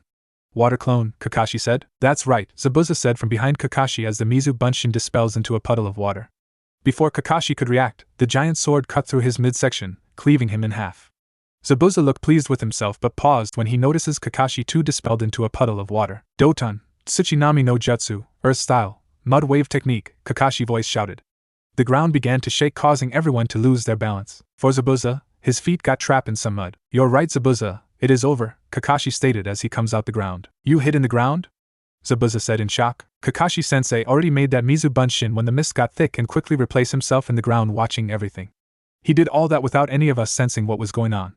Kakashi-sensei knew Zabuza would send a clone to us first.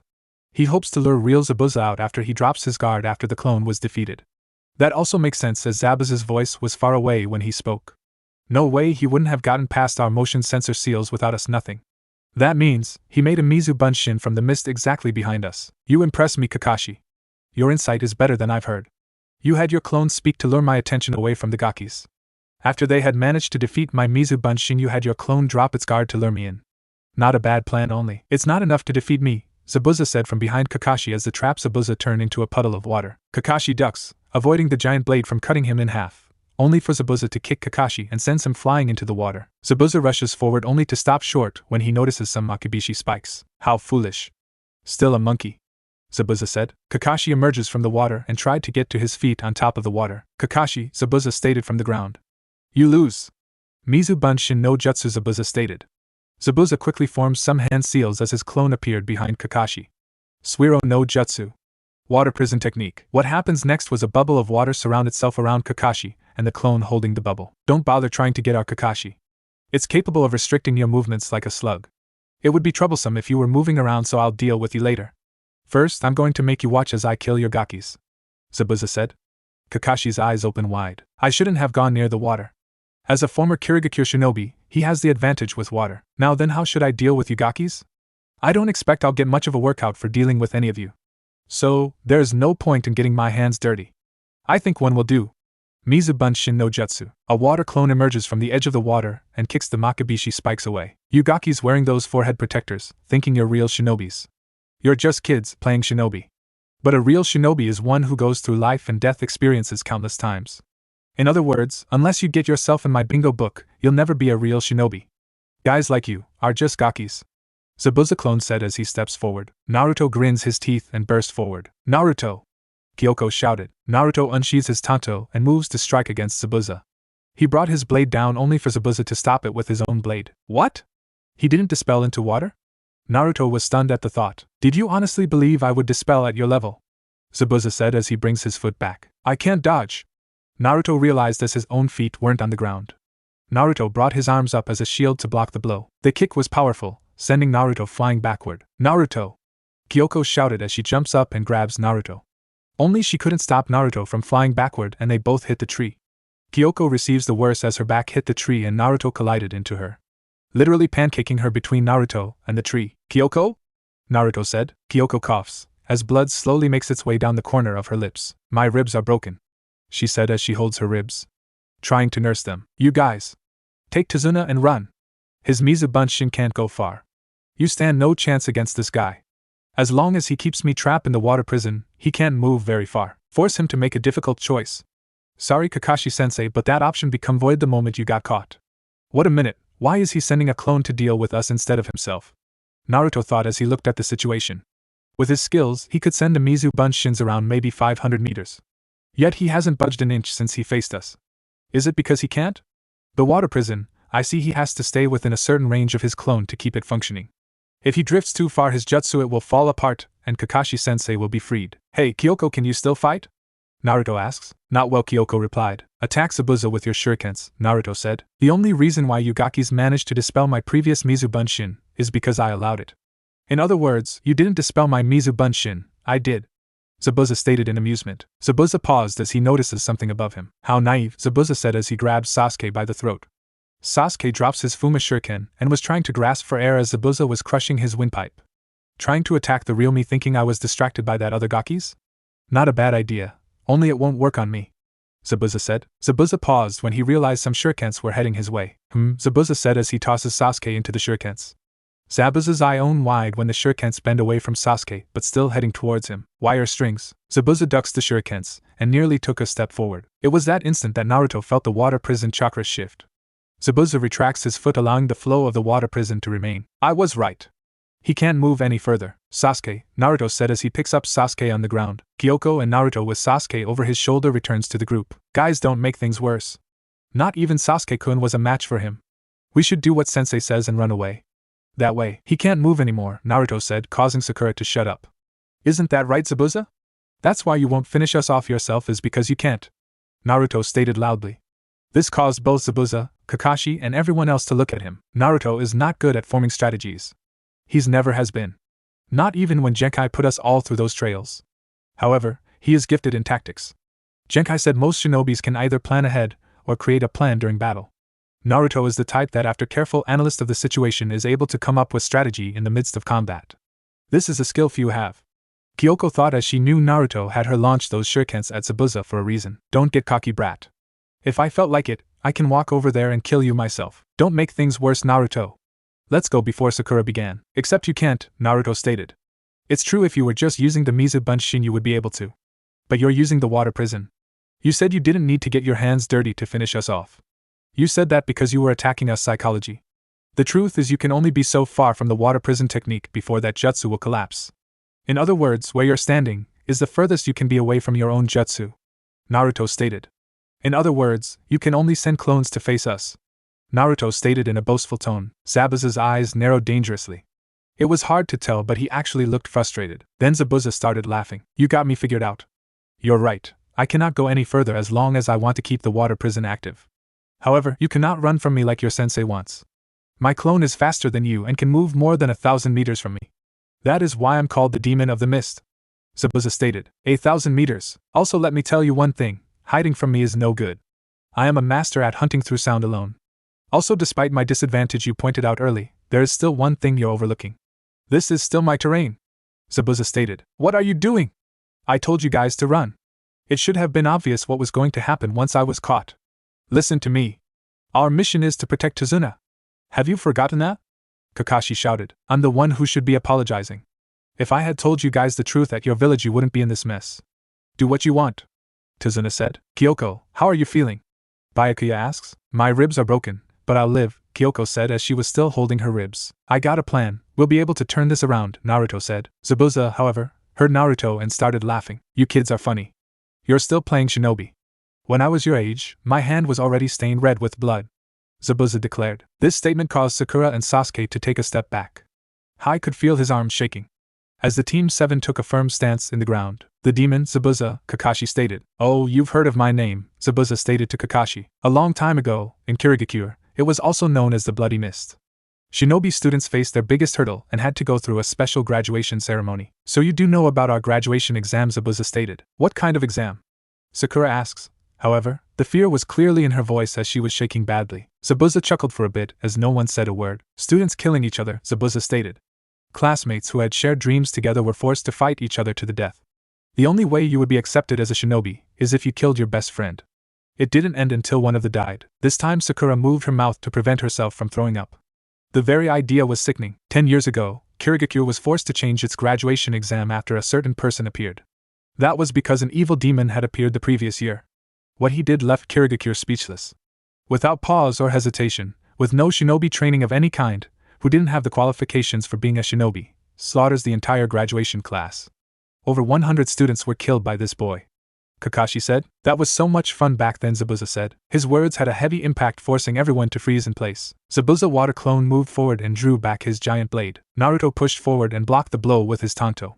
The water clone's strength caused Naruto's knees to buckle. Naruto twisted his tanto, and the blade crashed into the ground as Naruto leaped in the air. Forming a one-hand seal, Naruto channeled his chakra into the blade and swings.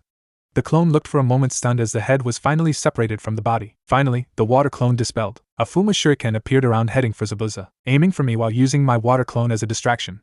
It won't work, Zabuza stated, only to notice that the Fuma shuriken wasn't heading for him, it was heading out to the lake. It finally twists and turns, moving around the water prison towards the water clone. The water clone grabs it in midair and holds it before a second shuriken impaled it in the gut. Kyoko, she used the Kage Shrunken no Jutsu Shadow Shuriken technique. She quickly used Naruto's attack as a distraction to hide her second Fuma shuriken in her first one. Had Zabuza seen that, he would have been able to stop it. Zabuza's eyes opened wide as the water prison technique was broken and Kakashi landed on his feet. Looks like I'll have to kill the old man myself, Zabuza declared as he grabs his giant sword and rushes forward. Kakashi suddenly appeared in front of Zabuza and kicks him into the water. That was well done, all of you, Kakashi said. Shunshin no Jutsu? Body flicker technique, Naruto said as he stares at Kakashi. Yeah, I'm a master at using the Shunshin no Jutsu. It only took me 3 steps to get in front of Zabuza, Kakashi stated. 3 steps? He took only 3 steps in a split instant. Not many can use the Shunshin no Jutsu in combat, Kakashi, Zabuza said as he gets up. Zabuza, I'll warn you this once. The same technique won't work on me twice, Kakashi stated. Zabuza grabs his giant blade that was on his back before charging forward. Kakashi pulled out a kunai and charges as well. A noise next to Naruto caused him to look back and see Kyoko had fallen to her knees. Kyoko, Naruto said, but paused when he notices something different about her normal onyx-like eyes. Her Sharingan was activated. It wasn't in its perfect form, as she only had 2 tomo in each eye. However, it was clear she was watching the fight carefully with her Sharingan. Kakashi and Zabuza both leaped back. The both started forming seals at a rapid pace. Finally they stopped. Suiton, Suryudan no Jutsu, both of them shouted. Water style, water dragon technique. 2 massive waters shaped like a dragon appeared and rose up. They charged at each other and collided with a heavy force. Both of them charged forward with their blades in a deadlock. They both leaped back and started circling each other. After exchanging some words, they both started forming some seals. Only for Zabuza to stop short as Kakashi finished. Suiton, Daibakufu no Jutsu, Kakashi shouted. Water style, giant vortex technique. The water rose up and quickly swallowed Zabuza. On the sidelines, everyone feels the heavy wind the jutsu was creating. It was enough force to nearly take them off their feet. It finally ended and Zabuza could be seen against the tree with several kunai in him. Before anyone had time to register what happened, Zabuza fell to the ground as if he was dead. Zabuza's chakra has vanished, Naruto realized. Everyone turned to look at a lone masked man standing on a tree branch. A Kirigakure ANBU, Naruto realized. Kakashi jumps down and checks Zabuza. The ANBU member bows his head. I thank you. I have been waiting for the chance to kill Zabuza. That height and voice. He's not older than Naruto and the others. Yet he's in the ANBU? He's not a normal kid. The Kirigakure ANBU member jumps down and grabs Zabuza's body. I must dispose of the body. I bid you good day, he said as he disappeared with Zabuza's body with a shunshin. Well, something interesting happens, didn't it? A voice said. A figure jumps down and lands by the group. Hayama-sensei, Sakura said. Well, we had a little trouble, Kakashi said as he covers his Sharingan with his forehead protector. Kakashi took several steps forward before he fell straight down. Guess I'm carrying Kakashi-senpai, Hayama Kanbei said. Naruto grabs Kyoko and hoists her on his back. carrying her piggyback style. She said nothing as she deactivates her Sharingan. Naruto saw a great battle between two Jonins. All he could think about was how far behind he really was. Both Itachi, Kakashi, and Kyoko were laying down in a bed. Kyoko's broken ribs meant she had to rest to recover. As for Kakashi, he had used his Sharingan too much and was depleted of chakra. That meant both of them were bed-rested. Something Kyoko hated. Naruto was using his chakra to heal Kyoko's body as Byakuya was using his to heal Kakashi's. Team 9 was sitting on the sidelines watching. I must say, Senpai, I didn't expect you to get bed-rested so soon, Kunabi said. I haven't fought an opponent that good in a long time. Not since my NBU days. Kakashi stated. Senpai, what's on your mind? Just thinking. Something is bothering me like I'm missing something. Kakashi stated. Who was that NBU? Sakura asks. A hunter nin. A shinobi who specializes in hunting other shinobis. During the reign of the Yondaime Mizukage, many of his shinobis went rogue. To find these shinobis, Kirigakure formed a special unit in their NBU, the Hunter Nins. They track down their missing shinobis and eliminate them. Kakashi paused as if he just realized something. Now I see, Zabuza is most likely still alive. What do you mean still alive? You barely survived your last encounter with him, Kakashi-sensei. Sakura said in a panic.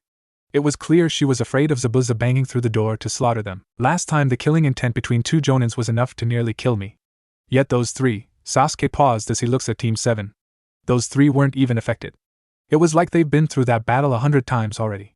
Damn it, why am I so weak? I was stronger than Kyoko back when we were kids. How is it that she's stronger than me? What did the Hunter Nin use to kill Zabuza? Kakashi asks. Saban needles. Byakuya answers. Saban needles have a low ratio kill rate. In order to ensure a kill, they are most coated in poison. Kakashi replied. Poison, then are you? Sakura shrieked, losing her head. Sakura, shut up, Kyoko said from her bed. Don't you understand the situation? Zabuza could attack us any moment. Sakura said. How on earth did you become a shinobi? You're so pathetic. Kyoko said. What did you say?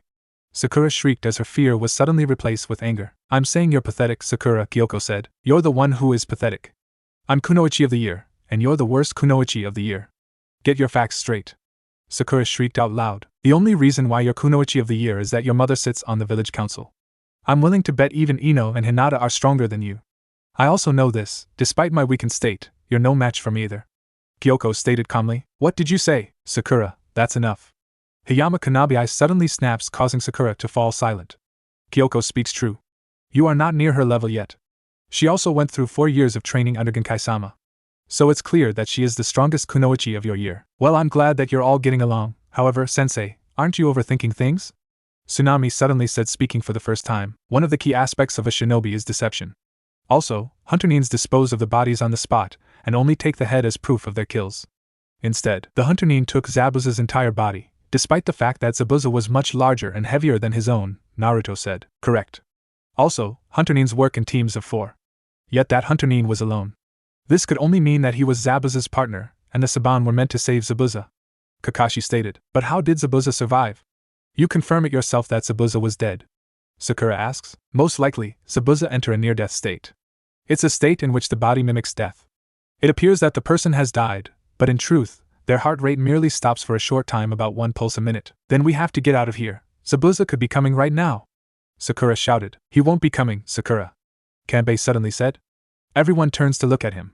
If Zabuza was in a near-death state, then that means his body will need time to recover. Being put in a near-death state makes the muscles of the body numb, and the user can't move around like they want. Meaning he'll be resting somewhere safe. We have a couple of weeks before Zabuza returns. That's the good news. That means to prepare you guys for Zabuza return, we're going to train you guys. Everyone follow me. Kakashi said as he gets up. Only he stumbles backward. You should be resting, sensei. Tsunami said. I have plenty of time to rest. Everyone follow me. Kakashi said. You're just going to die. A little boy's voice suddenly said from the doorway. Everyone turned to see a little boy wearing a fisherman hat. He seemed to have been hiding in the doorway. Inari, when did you get back? Tsunami asks. Inari ran up to his mother and hid behind her leg. Mother, they're just going to die. They can't win against Gado. Inari said. Something in his tone of voice caused Naruto to grow a vein. Kakashi apparently saw this too. Okay, Kunabi, you'll stay with Tazuna while I teach my team and yours something that will be useful to them. What are you going to teach them, senpai? Tree climbing, Kakashi stated simply. Are you sure that's wise? It's a very difficult training for them. I don't think they'll be able to. Against an opponent like Zabuza, the element of surprise will work greatly in their favor. Tree climbing will help them against Zabuza. Kakashi got some stretchers and starting walking outside with Team 7 and 9 following him. Nothing was said as they followed Kakashi. Okay, this is a good spot. Now, as you heard earlier, you're going to be tree climbing. Hey, sensei. How is tree climbing going to help us? We can already jump on trees. Sakura asks. You'll be climbing without using your hands, Kakashi stated. Huh? Sakura said. I really hate her. Kyoko thought to herself. Their time in the academy was short. Back then Sakura was quiet back when they were 6 years old, but now she got an attitude and seemed to be used to pushing things her way. Kyoko remembers hearing the rumors. Sakura's mother councilwoman Harino Mabuki forced the Sandaime Hokage to put Uchiha Sasuke on the same team as her daughter. Sakura, it seems, was being groomed to replace her mother on the village council. This, unfortunately, was causing Kyoko and Sakura to get at odds with each other. Well, I should begin, Kakashi said as Sakura and Kyoko began looking at each other. Sparks were flying between their eyes. Sakura hates Kyoko due to the fact that Kyoko is a Uchiha as well as more talented than she is. Kyoko hates Sakura's attitude. Talk about irony. Kakashi thought as he tried to prevent any fights between Team 7 and Team 9. Chakra is essentially for shinobis. It allows the user to use both genjutsu and ninjutsu. It's energy that mixes both spiritual and physical energy into one. However, certain types of training allow you to manipulate chakra throughout your entire body. We're already able to use jutsu, Sasuke began. No, you haven't. All you've been doing at this point is wasting chakra. A shinobi must use chakra wisely. This statement caused Sasuke to grow a vein. Just watch. This is what you're going to be doing, Kakashi stated as he turns to a tree. First I'll gather my chakra correctly to my feet, then Kakashi said as he walks up to the tree. Team 7 pick up the slight flow of chakra within Kakashi chakra. Kakashi sticks his foot to the tree and started climbing. He got to the first branch just by walking upright on the tree. I don't expect you all to walk up the tree right away. Instead, you'll be running. First, gather the chakra you need to stick on the tree, then run up. Best to have a head start. Use your kunai to mark your position and keep track of your progress, Kakashi stated. Everyone pulled out a kunai and began to focus on gathering their chakra. I've done chakra control with Genkai-sensei before. However, that was mostly by mediating and trying to manipulate the flow of chakra in our body. Naruto shook these thoughts out and quickly focused on his chakra flow to his feet. He charges with everyone else to the tree. He took 3 steps before his right foot slipped, and he marks his spot before jumping down. Only 3 steps? Naruto looks at everyone else. Kyoko and Sasuke had gotten the furthest, with Kyoko just beneath Sasuke. Hai and Byakuya were also neck to neck and had nearly reached the first branch. This is easy, Sakura called out. Everyone turned to look at her as he was sitting on the second lowest branch from the tree. Well, everyone's strength is just as I expected, Kakashi stated. That's right, I'm stronger than you, Kyoko, Sakura said in a bragging voice as she sticks her tongue out at Kyoko, who grew irritated at her. No, Sakura, you are not, Kakashi stated. Sakura paused as she looks at Kakashi. Controlling chakra is difficult for the individual. The weaker the person has chakra, the easier the control. In other words, you have the lowest amount of chakra of the group. The higher the chakra, the more difficult the control. In other words, Naruto is the strongest genin here. Are you telling me Kyoko is stronger than me? Even the dobe? Sasuke thought as he looks at his cousin and at Naruto. Hai and Byakuya both look at each other before looking at their respectable tree marks. While Sakura was fuming at Kyoko, everyone rest and get back to your positions, and try to aim higher, Kakashi called out. Even with that being said, the truth of the matter is, Naruto has more chakra than all the other genins combined because of the Kyuubi no Yoko sealed inside of him. In 10 years, he'll have twice the amount of chakra than the Sandaime Hokage. That is if he is properly trained. Naruto's dream is to become Hokage. Naruto, soon you'll learn just how difficult those words really mean. Kanabi was on the bridge keeping an eye out. You sure about this? Tazuna asks as he moves some equipment around. Don't worry, those kids will be fine under Kakashi-senpai. Senpai, why do you call him that? He's not that much older than you, is he? Tazuna asks. I shouldn't say anything, but I once served under Kakashi in the Konoha ANBU. He was a division captain before he left the ANBU and became a full-time jonin. He is Konoha's elite jonin, and considered by many the best we have. Why would someone as great as him babysit some gakis? Tazuna asks. Who knows, he's been looking for a genin team for almost 3 years now. Everyone was surprised when he finally took one, though it's not so surprising seeing how Team 7 is a special case. The trio who were trained by Genkai-sama. No way they would fail. All the jonins are eager to see their development at the upcoming Chunin exams, and see just what those 3, so special. Later that night, everyone was eating. Kakashi and Kanabi apparently brought a lot of food. Enough for them to feast for a week. So how was training? Kanabi asked as the genins were eating. Only Sakura was eating light as everyone else was stuffing their faces. The moment Kanabi said that Team 7 and Team 9 lock eyes with each other. I can't wait to defeat that bitch. Shinero. Sakura thought as looks at Kyoko. I can't wait to silence that whore. Kyoko said as she looks at Sakura. I'm going to get stronger. Naruto thought as he looks at Sasuke. I can't let them get stronger. I have to get stronger, strong enough to defeat him. Sasuke thought as he stares at Naruto. Kanabi looks at the 6 Genin staring each other down. Looks like we've got a rivalry going on. This is good, as having a rival will push you to get stronger than you could on your own. This sparks a fire inside a person to become stronger than you could on your own. Kakashi-senpai, you're the devil in disguise. By the way, I've been wanting to ask you guys this, but why are you still here even when I lied about the mission? Tizuna asks. Not doing right when you know it is right is a coward's way. There are no weak soldiers under a valiant commander. These are the teachings of the previous Hokages.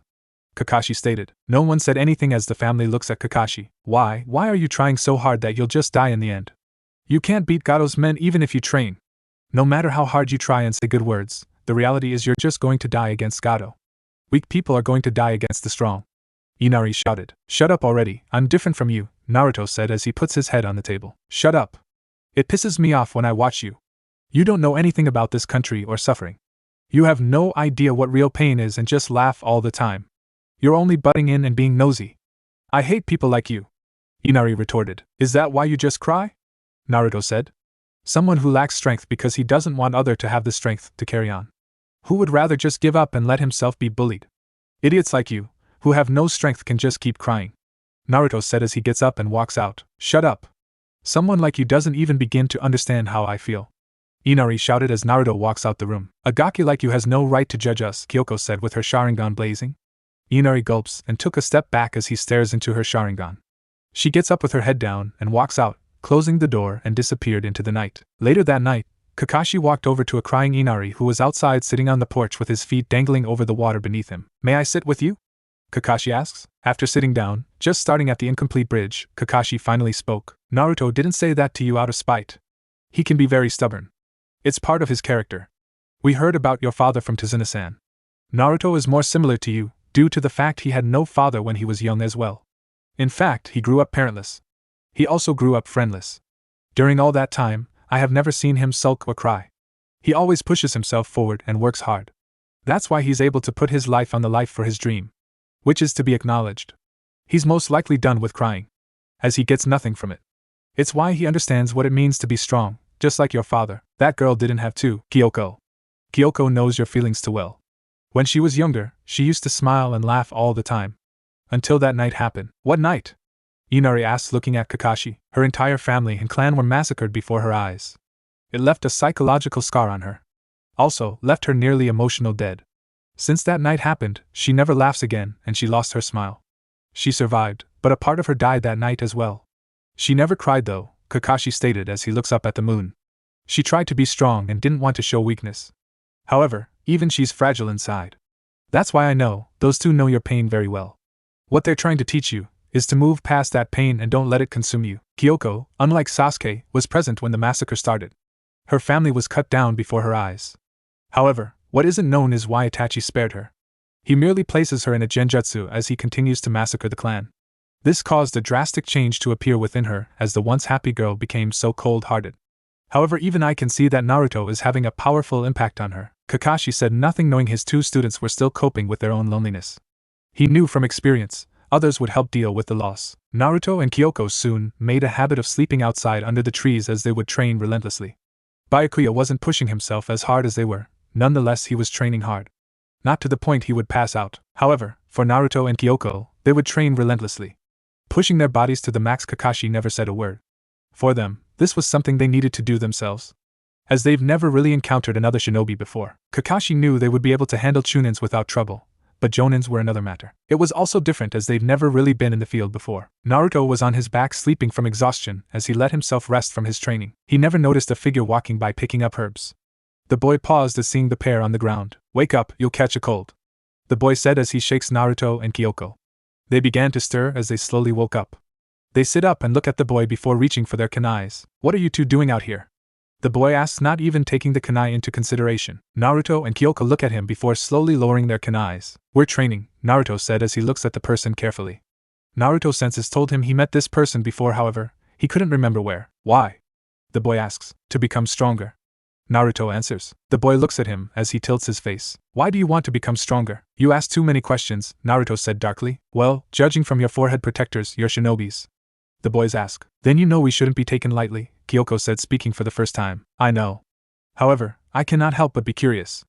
Why do you train to become strong? I want to become Hokage so everyone can recognize my existence, Naruto said truthfully. What about you?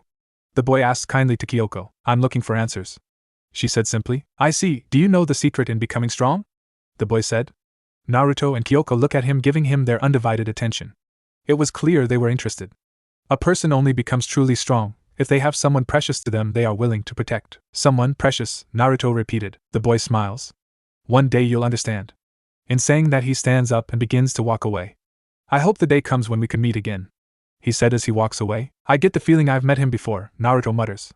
Kyoko said nothing as she gets up. The tree we climbed at Genkai's place was harder.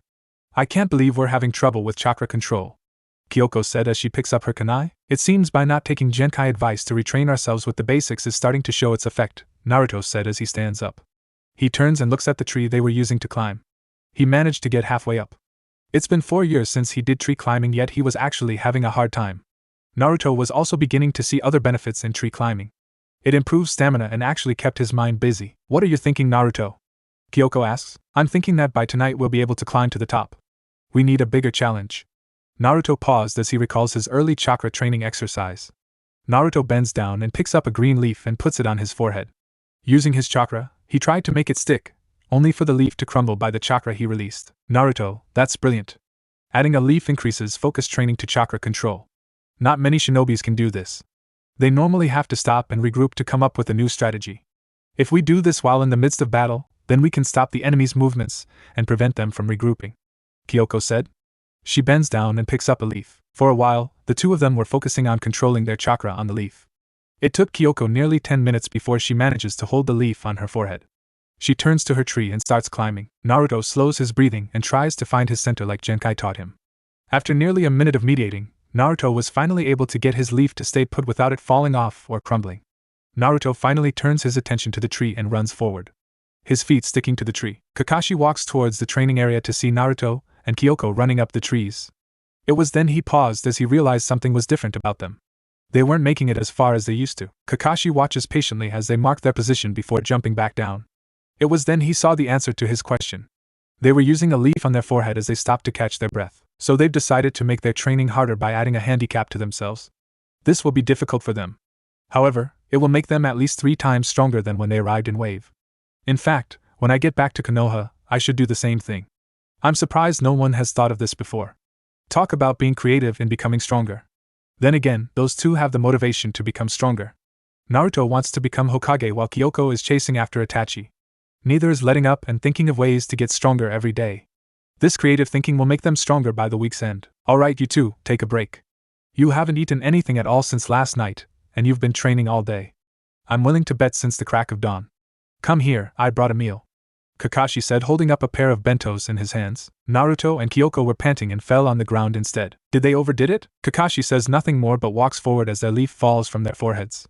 They were sweating heavily that their forehead protectors untie themselves and fall on the ground in front of them. Kakashi says nothing as he hands them their lunch. They took it and open it up. Grilled fish and rice. They look up at Kakashi with raised eyebrow. Giving on much limited our resources are in the area, you're going to have to accept what we have. You can't afford to be picky, Kakashi said. They said nothing more as they ate their food in silence. The days passed and none of the genins trained harder than Naruto and Kyoko. With the bridge nearly complete, Naruto and Kyoko were resting due to the fact that was exhausted from all the training exercise they've been doing. Nothing we can do. Those two have been pushing themselves past their limits. They need the rest. The rest of us will head to the bridge, Kakashi said as he leads Team 7 and Team 9 to the bridge. Naruto woke up to the sound of the door downstairs being busted open. He bolts up and quickly gets his things. He put on his shirt as he rushed down the stairs to see Inari crying. Naruto looks through the broken door to see 2 men with swords dragging a tied tsunami across the docks.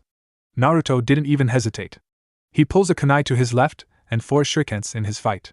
He charges forward and cuts the rope that tied Tsunami to her captures. Naruto spins around and flicks his shurikens into one of the samurais.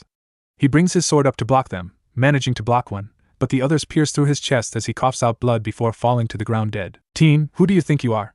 The thug shouted as he unsheathes his sword. Naruto brings out his tanto and blocks the blow meant for him. He deflects blow after blow before kicking the thug in the stomach, causing him to stumble backward. The thug grins his teeth as he holds his sword up to him. Never fought a shinobi before? Naruto said in amusement. The thug didn't respond. He merely grins his teeth. Let me give you some advice. Never turn your back to one. Naruto said as he spots Kyoko releasing some shurikens towards the thug. No way I'm going to fall for the, he said as the shurikens pierce him in the back, causing him to cough out blood before falling down on the ground. Return to your house and stay there. The enemy is making their move today. That means they're going to attack the bridge, Naruto said as he takes off. Kyoko runs up beside him. The enemy is making their move. That means the bridge is going to get it, she said. I know. I'll move in first. You stick to the shadows and wait for your opening. If we both attack, we just be wasting time and energy, Naruto said as he leaps on the tree and quickly makes his way to the bridge. Sasuke-kun! Sakura screamed as she watches the masked shinobi literally tear apart Sasuke like he was nothing. The attack ended as Sasuke falls to his knees with blood splattering all over him. Sasuke-kun, don't lose to a guy like that, Sakura shouted. Sakura, don't encourage him, Kakashi shouted. Sakura looks at Kakashi in surprise. That boy is far stronger than Sasuke. Also, unlike any genins here, that boy has what it takes to carry out his mission. What do you mean, sensei? Sakura asks. That boy has what it to complete the hardest part of being a shinobi. To kill another. I can tell just by looking at him, he has killed others before. This will not be easy for Sasuke to overcome, Kakashi stated. That's right. And you can't rush off to help him either, Kakashi. If you do, then you leave the remainder Gakis and that other jonin at my mercy. You have to meet me head on. How will you manage that, Kakashi? This is my terrain, Zabuza replies. Kakashi narrows his eye. I could leave things to Kanbei, however. I doubt he would be a match for Zabuza. Kanbei's real specialty is defensive jutsu. However, I would be a fool to rely on luck to deal with this situation. I know this sucks, but I have to deal with Zabuza. Kanbei, use your jutsus to protect Tazuna. Byakuya, you and the rest of Team 9 form the Manji formation around Tazuna, Kakashi said as he grabs his forehead protector and prepares to reveal his Sharingan eye. Zabuza narrows his eyes and shunsins immediately towards Kakashi. Unraveling a kunai from his back pouch and thrust it forward, Kakashi saw it at the last second, brings his right hand to let the kunai impale his palm. The same trick again. Is the Sharingan the only thing you rely on, Hatake Kakashi? Or would you prefer Copy Ninja? Zabuza said. Kakashi moves to the left, allowing Zabuza to lunge forward.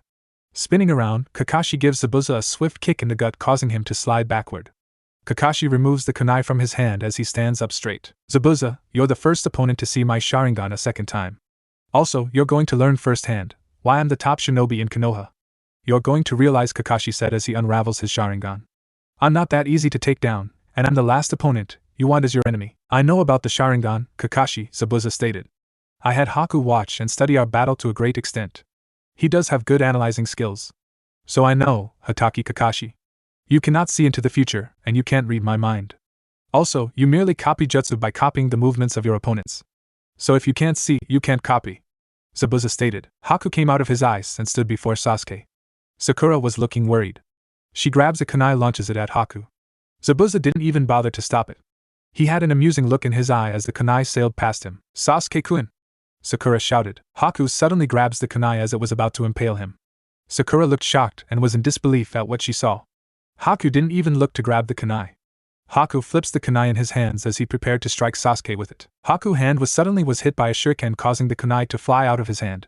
Haku turns at the direction of the shuriken only for a swift knee in the face to hit him in full force, causing him to fly backward and crash hard onto the ground. You're looking worse for wear, Sasuke, Naruto said as he stood before Sasuke. Naruto, Sasuke said. He struggles to stand up but was having trouble. Naruto offers his hand and Sasuke looked at Naruto before his gives a TCH and slaps Naruto's hand away. I don't need your help, Sasuke said as he slowly gets back to his feet. That Gaki, Zabuza said looking back at the commotion. Zabuza narrows his eyes. He's the Gaki who saw through my tactic earlier. Perhaps I should eliminate him. Zabuza grabs his Kubikaribocho and was prepared to strike Naruto down until he heard a sudden movement behind him. Without turning his head, he looks back to see Kakashi standing there. Damn him. I can't attack that Gaki without Kakashi getting in the way. If I attempt to attack that Gaki, Kakashi will charge at me. Judging by his Shunshin abilities, he will be able to overrun me even if I used Shunshin. Zabuza looks at Haku, who got back to his feet. You're pathetic, Haku, letting a Gaki like that get the best of you. Where is the girl? Zabuza asks. Naruto, where is Kyoko? Kakashi called out. She stayed behind to protect Tsunami and Inari, Naruto said. Zabuza narrows his eyes. He reaches into his back pocket and pulls out some shurikens. Do you think you can fool me? Zabuza said, throwing his shurikens at the bridge wall. Before the shurikens could hit the wall, a figure jumps out the way and lands near Haku's ice mirrors. Genjutsu. Pretty good level for a Gaki your age. I almost didn't detect it. However, in the mist, everything becomes clear to me. Also, it's hard for Genjutsu to manifest inside the Kirigakyu no Jutsu. Hidden miss technique, Zabuza stated. Kyoko stands up and pulls out a kunai. She stood before Zabuza without showing an ounce of fear inside of her. So much for that plan, Kyoko said as she looks at Zabuza. It wasn't a bad plan. However, before the Kirigakyu no Jutsu, hidden miss technique, genjutsus cannot take effect. Kyoko, help Naruto and Sasuke. Leave Zabuza to me, Kakashi said as his Sharingan begins to shine through the mist. Kyoko said nothing as she takes off towards the mirrors while forming hand seals. Haku was beginning to stand up. Katon, Gokakyu no Jutsu. Fire style, great fireball technique, Kyoko said as she releases a fireball from her mouth as it heads towards the ice. The ice took the fireball for several seconds before Kyoko ended it. She looks in amazement as the ice didn't even have a crack on it. It still looked brand new. Kyoko! That Hayaton is a Kekii Genkai that combines water and wind. A Katon Jutsu of that caliber will not be enough to bring it down. Kakashi shouted. He's right. My Kekii Genkai allows the combination of water and wind to combine and make ice. At your levels, you'll never be able to reach me, Haku stated as he walks forward and merges with his ice. His reflections soon appear in the mirror before he quickly disappeared. Sasuke screams as Saban enters his back before he falls on the ground. Sasuke was on the ground twitching as he tried to get back up. This is my true speed. Can you keep up? Haku said as he launches more senbons. Naruto slows his breathing and closes his eyes. Like a radar, he could see where all the senbons were coming from. Also, it was slow but he could see the pathway Haku was using to jump between the mirrors. I can see! Haku looks up to see a fireball heading towards him. He turns and looks at Kyoko looking at him. Haku flips and dodges the fireball before landing back into the safety of the mirrors. She was able to track my movements with my speed. Impossible, Haku thought as he studies Kyoko. He then takes a step back inside his mirror at what he saw. Red eyes with two Tomo. Sharingan. Now I see. She's a Kekii Genkai wielder as well. The Sharingan can track their opponent's movements. Meaning the longer this battle goes, the worse it will get for me. This jutsu consumes a lot of chakra. The odds of winning are slim against the Sharingan. That means to win, I have to target him, Haku thought as he turns to Naruto. Haku leaps out of his mirror and charges at Naruto. Naruto's senses were on high alert. He suddenly detected movement heading straight for him. Naruto leaps to the side and forms some seals before releasing a fireball from his mouth just as Haku was attempting to fly back into the mirror. Haku saw the fireball coming at him, averts his course and dodges the fireball only to look up to see another fireball heading for him. This one was sent by Kyoko that was heading straight for Haku's path. Haku flips in the air to avoid it, though a small piece of the fireball manages to graze his pants. He responds by flicking a senbon to Kyoko. Kyoko moved out the way just in time as the senbon hits the ground. Haku enters his upper mirror and took the time to assess the situation. Those two have excellent teamwork. That boy, he was able to dodge my attack perfectly and throw a counter-attack just as quick, aiming for my path at once. There is no mistaking it. No wonder why he's staying inside with confidence inside the middle of my mirror dome. He's a sensor type. Haku brings up more senbons and looks at Naruto and Kyoko carefully. The girl can see my movements. The boy can sense my attacks. I cannot fight them much longer. I'm at a disadvantage. The only advantage I have is that boy, Haku thought as he looks at Sasuke, who was on the verge of passing out. They are talent, yet highly inexperienced. Perhaps I should have killed them back in the forest. It was a mistake to let them go. Haku ends his thought and rushes out of his mirror before heading straight for Sasuke. Naruto and Kyoko realized at once what Haku was doing and rushed in to intercept Haku's attack. Naruto reached Haku first and tries to punch Haku, but Haku dodges before kicking Naruto in the stomach. Naruto flies back just as Haku moves in for the kill. Kyoko grabs a kunai and attempts to slash at Haku. Haku, however, dodges it and releases a volley of senbon at Kyoko. Kyoko attempts to dodge, but two senbon enters her neck and she falls down to the ground with her eyes closed. Haku quickly retreats back into his mirror. She fought worthy to be a shinobi. Now, to deal with Haku thought, but was interrupted by the sudden burst of chakra that erupted. He turns his attention to Naruto, where dangerous dark crimson chakra started to surround his body. His face started to turn feral and more canine. Naruto's white hair started to move back and forth as if a powerful gust of wind was blowing. His blue eyes turned red with black slits. Who is this boy? This chakra doesn't feel normal at all. He has a huge thirst for blood. It's almost as if this chakra has a mind of its own. This is not the same boy I faced just moments ago. Kakashi and Zabuza sensed the growing chakra. Zabuza was left pondering about whose chakra it was, while Kakashi looked a bit worried as he looked in Naruto's direction. Naruto charged forward with amazing speed, heading straight for Haku. Haku had no choice but to quickly jump to another mirror to avoid the impact. Naruto's fist collides with the ice, shattering it to pieces. Haku looks up from above. His strength has improved. So has his speed. In that case, let's try this, Haku thought as he spread clones throughout his mirrors. They all fired senbons at Naruto as they pierce him in the back. Naruto let out a cry before he thrust his arms up and lets out a powerful shockwave of chakra, throwing the senbons off of him. The echoing blast of chakra was enough to dispel Haku's clones before revealing Haku himself. Haku was covering his face from the chakra that was being released before he looks up to see Naruto charging at him. Haku realized he couldn't dodge in time as Naruto's fist collide with the ice mirror and shatters it. Haku remains in the mirror until Naruto slowly comes to the ground before he jumps out with a kunai he had collected from earlier and prepares to impale Naruto with it. He leaps out and was about to put the blade in the back of Naruto's head when suddenly, red chakra appeared and prevented the kunai from sinking into the back of Naruto's head. Impossible! The red chakra is protecting him. Like some coated armor, Naruto lands on the ground and spins around. This is bad, I have to retreat. Haku realized as he tried to return to his mirrors. Naruto hand shot out and grasped his wrist, nearly breaking it, causing Haku to drop the kunai. Haku realized he couldn't escape and the battle wasn't going as he expected. He forms a one-hand ram seal and hopes to use his chakra to shield and press from the violent red chakra that was mere inches from him. Naruto lets out another cry and red chakra erupted in the dome like a tidal wave in Haku's face. Haku knew if Naruto wasn't holding onto to him he would be flying back from the sheer power of the chakra. It's no good, I cannot hold back his power. Naruto lets out a demonic growl and gathers chakra into his right fist and smashes it into Haku's face. Haku's Anbu mask managed to absorb most of the impact. Nonetheless, he was launched in the air through his own ice mirror before sailing backward. Kakashi was forming hand seals preparing for his signature technique and prepared to kill Zabuza. He was about to launch himself at Zabuza as his ninhounds were holding Zabuza in place. Kakashi suddenly picked up something and he looks to his left just as Haku was launched into him. Kakashi ends his jutsu to grab the boy but was skid back as a result. What a punch. He was nearly knocked unconsciousness. Naruto, Kakashi said as he looks back at the ice dome that was crumbling. The red violent chakra disappeared. Naruto was breathing heavily as he came to. His red eyes changed back to his normal blue ones. He rushes to Kyoko's side and pulls out the senbon out of her neck. He quickly checks her pulse before placing his head over her heart. Thump. It was faint but it was there. It's possible she entered a near-death state and couldn't move her body like Zabuza couldn't. Naruto picks her up and carries her on his back towards Kakashi. He prayed Kakashi-sensei finished his fight. From the senses of it, Kakashi had the upper hand. Naruto stops walking when he realized they weren't alone in the mist. He turns around just as the sound of a cane striking the ground could be heard. The mist slowly started clearing, revealing Gato and a large band of thugs near the end of the bridge. Kyuso, why didn't I sense them coming?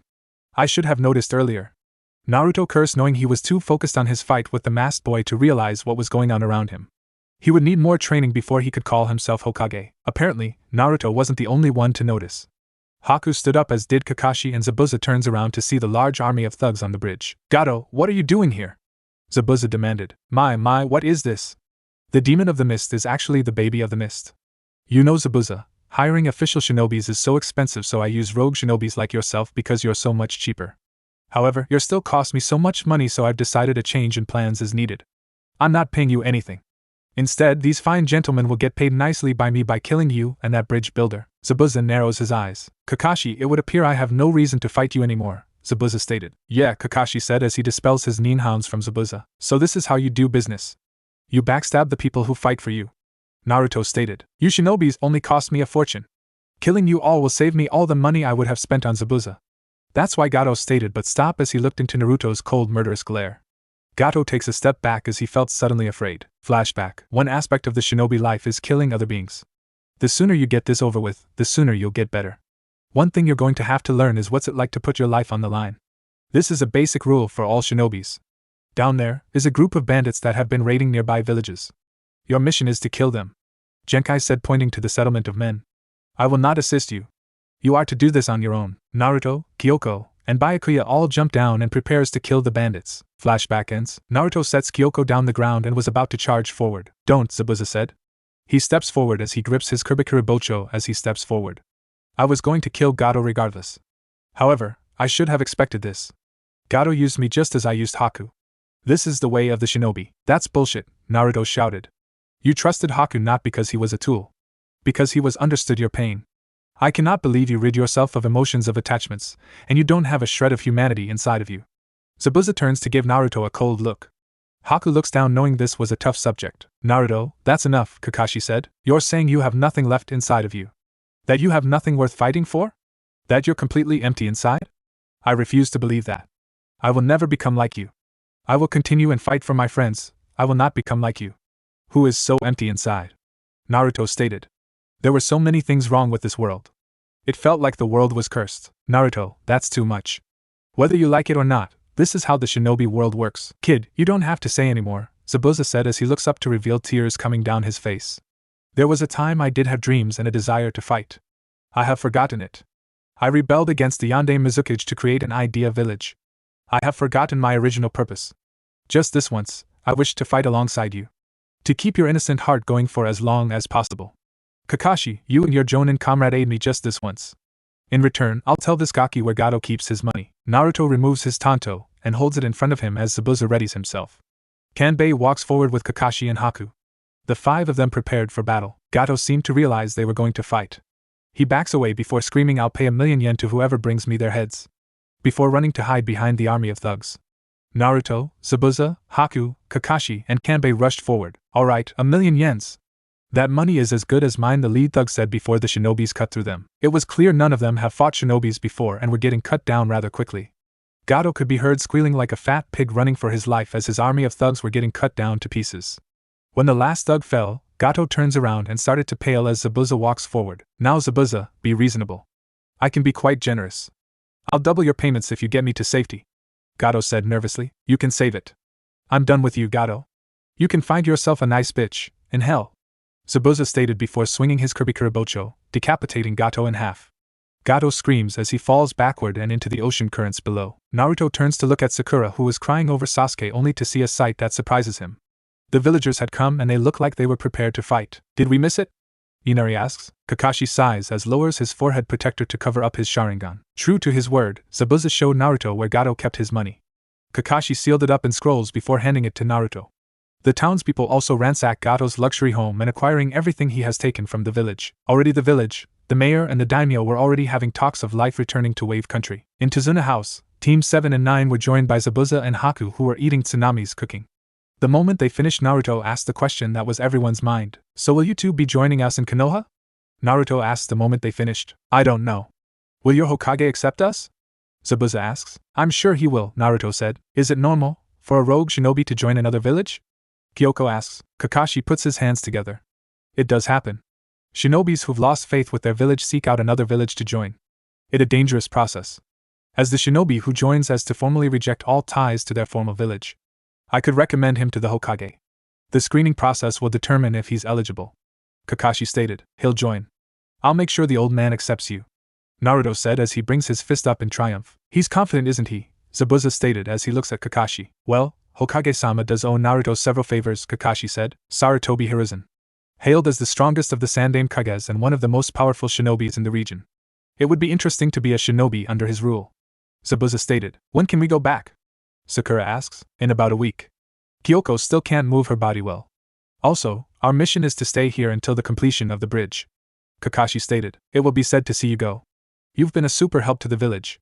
I don't know how to thank you enough," Tazuna said. "We must return. The mission is nearly complete, and Hokage-sama will be expecting a report," Kakashi stated. "Second chances don't come often. So I'm not going to mess this one up," Zabuza stated. "If you follow the will of fire, then you will see things improve for yourselves," Kakashi stated. Nothing else was said as everyone thought of returning to Konoha. The return to Konoha was uneventful. Kakashi spends most of his time reading his little orange book while giving out giggles every now and then. Though it was obvious he was trying to have some self-control, Naruto, Kyoko, and Byakuya were all staring at their sensei as if he had another head with the question of what he was reading. The one time they did attempt to buy the book to see what it contained, the store owner kicked them out for even attempting to look at the book. Something about the book meant for people who were 18 years and older. Not meant for young eyes. Judging by the way the woman reacted to that book, they were wholeheartedly disgusted by it, while some of the men seemed to enjoy it. Zabuza and Haku walk with the group. For Zabuza, he was carrying his Zanbunto Kubikiribocho on his back while Haku was walking with a backpack on his back. Haku was for the most part very quiet. Team 9, however, well, Sakura, for the most part, was walking beside Sasuke, but also in a way that if Haku and Zabuza should attack, Sasuke would be in the best position to defend her if they decide to turn on them. They reached the gate where two Chunins were standing guards. "Kakashi-sensei," the trio said, alerting to Kakashi to the gate guards. "Huh," Kakashi said as he looks up from his book. "Oh." Team 7 and 9 reporting back from their mission.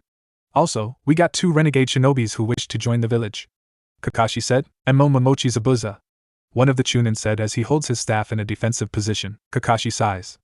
As if this was something he was expecting. Relax, we're taking him to Hokage-sama to see if he could join our village, Kakashi said. Kakashi-san, are you sure that is wise?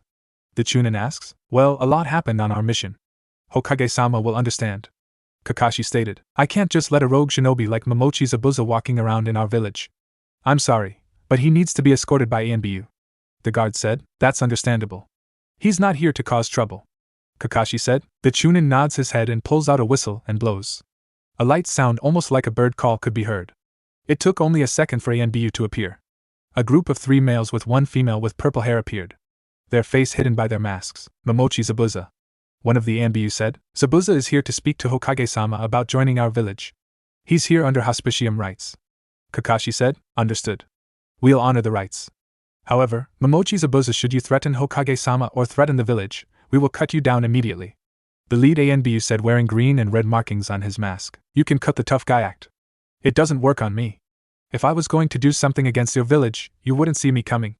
Zabuza said. The Anbu looks at Zabuza, who glares back with his eyes narrowed. Well, that sums it up. We'll be heading to Hokage-sama to turn in our mission report. Kakashi said, as if this was the outcome he was expecting. The Anbu said nothing as they turned to look at Naruto carefully. They soon disappeared before anyone could blink. They're fast. Naruto realized as he realized the Anbu were gone. He then puts his hands into a half-ram seal to search for them. They're good. I can't sense their presence any longer. Yet I know they're nearby. I can't believe they're able to evade my sensory skills. Perhaps I should look into subtlety skills as well. It's damn useful. Naruto bows his head as he puts his head down. Genkai said I was at a Chunin level when I left her training. However, I am still far behind. I have to get stronger. The group walked forward towards the Hokage Tower. When they arrived at the Hokage Tower, Naruto took note of the amount of Anbu in the area. Is this really necessary? Naruto asks. Zabuza has attacked his own Kage before. Even though he wants to join Konoha, the Anbu will take no chances of letting him assassinate the Hokage. Kakashi said. Precaution until certainly works here, Naruto, Kakashi said as they walked in. They entered the office to see Anbu station at the entrance before walking inside. To see a squad of Anbu inside as well. The Anbu from the gates were inside. Well now, Team 7, Team 9. You've had an interesting mission. Team Ro was just telling me some interesting things. About how Momochi Zabuza wishes to join our village. The Sandaime Hokage said as he takes a puff of his pipe before exhaling a small puff of smoke out of his mouth. Well, you can say it was very interesting, Kakashi said as Zabuza looks at the Sandaime Hokage carefully with careful narrowed eyes. Explain. The third orders, it was not a request. So Kakashi did, explaining everything that transpired in Wave and the mission. How Gato was choking the life and economy of Wave to its breaking point. How he hired Zabuza to kill their client. After 2 confrontations, Gato attempted to betray Zabuza and have them all killed.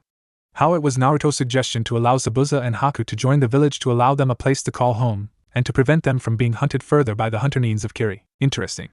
And most unusual. Tell me this, Momochi Zabuza, why did you attempt to assassinate the Yondaime Mizukage? The Sandaime Hokage asks. You've heard the things he's done. So, it shouldn't be that surprising. He plunged our village into darkness. However, Zabuza stated before he stops. However? The Sandaime Hokage repeated with curious. I probably shouldn't say anything. I know Kirigakure wants this to be kept secret as much as possible, only known to a selected few. If outside parties knew, then rest assured Kirigakure will take action. Everyone looked at Zabuza carefully. Zabuza-san, what are you saying? Haku asks. I'm not surprised you don't know Haku. You never grew up in the village or was a part of the village in the first place. Nor a part of the shinobi hierarchy. You see, there were rumors the Yondaime Mizukage was being controlled by another party. Zabuza stated. Controlled? Kakashi repeated. I know Kirigakure is very secretive. During his early reign, the Yondaime Mizukage ruled as fairly as he could. For a time, he was a fair ruler. Then one day, everything changed. Kirigakure was plunged into civil war. The Yondaime Mizukage's actions were also suspicious. Not just to his rivals who were fighting against him, but also within the ANBU and the Kiri no Shinobi Gatanashu, 7 ninja swordsmen of the mist. Zabuza paused as if he was reflecting what was going on during those days.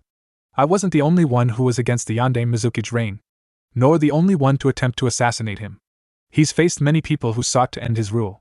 There were those who sought out the person who was controlling the Yondaime Mizukage. However, as far as I know, all search for this mystery individual has ended up in failure. What do you know about this puppet master? The Sandaime Hokage asks. Not much, I'm afraid. Only that he seems to understand the village's security, and is able to slip in and out without being seen. Some people in my village refer to him as a ghost. The Sandaime Hokage takes another puff of smoke before letting it out. I'll have you go under questioning by Inoichi before admitting you to the village. In the meantime, Team 7 and Team 9 are allowed to take a couple days break before returning to duty. The Sandaime Hokage said, thank goodness. Sasuke-kun, do you want to go out to eat? Sakura asks her love, but Sasuke turns around to leave with Sakura following. Hai turns around as if he was annoyed once more by Sakura's attempts at seducing her crush. Hai quickly leaves himself. Kakashi-sensei, are there ways we can train to become stronger? Naruto asks. Kyoko was also looking at Kakashi with a somewhat interested look in her eyes. Kakashi sighs as he looks at his students. They had a couple days to rest, and the first thing they wanted to do was training. Kakashi half wondered if he was being punished for his laziness. Alright, I'll have you do some laps. Laps? Naruto repeated, this time with weights. You guys need to become faster. You have amazing skills, but you won't grow just by doing basic training. Doing weights as you train will make you stronger and faster. Kakashi said, I'll train them for a bit if you want. Besides, I'm going to teach them certain of my trademarks for saving me. It's the least I can do. Zabuza stated. If things go well, Zabuza will meet you guys tomorrow at Training Ground 7. 6 o'clock. Kakashi said. His students look at him with careful eyes. What? Kakashi asked. Sensei, it's your duty to show Zabuza around the village, Kyoko said. You also cannot be late, Sensei, Naruto added. Huh? Kakashi said as he realized what he was getting himself into. The next day, Naruto and Kyoko were waiting at Training Ground 7. Byakuya went home to his clan's home to undergo his own training. Yo! Kakashi said as he walks forward carrying a bag. Zabuza was walking with Kakashi along with another shinobi who was wearing a bowl-cut hairstyle and a green jumpsuit with orange legging on each leg. Hello, students of my eternal rival. I am the blue beast of Konoha. Meito Guy.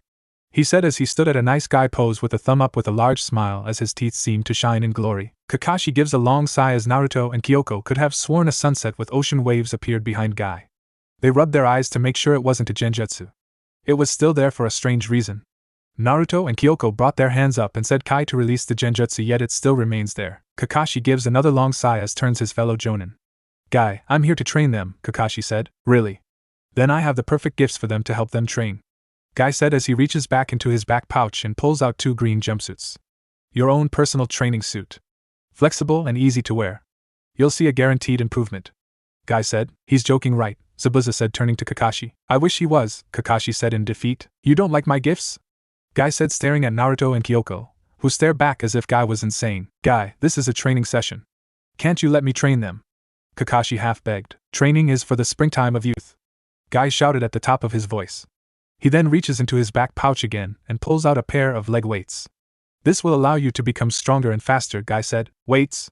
Zabuza said. He's a bit of a fanatic when it comes to physical training, Kakashi explains to Zabuza. Naruto and Kyoko put on the weights knowing it would increase their stamina and create resistance in their movements. Alright, time for training.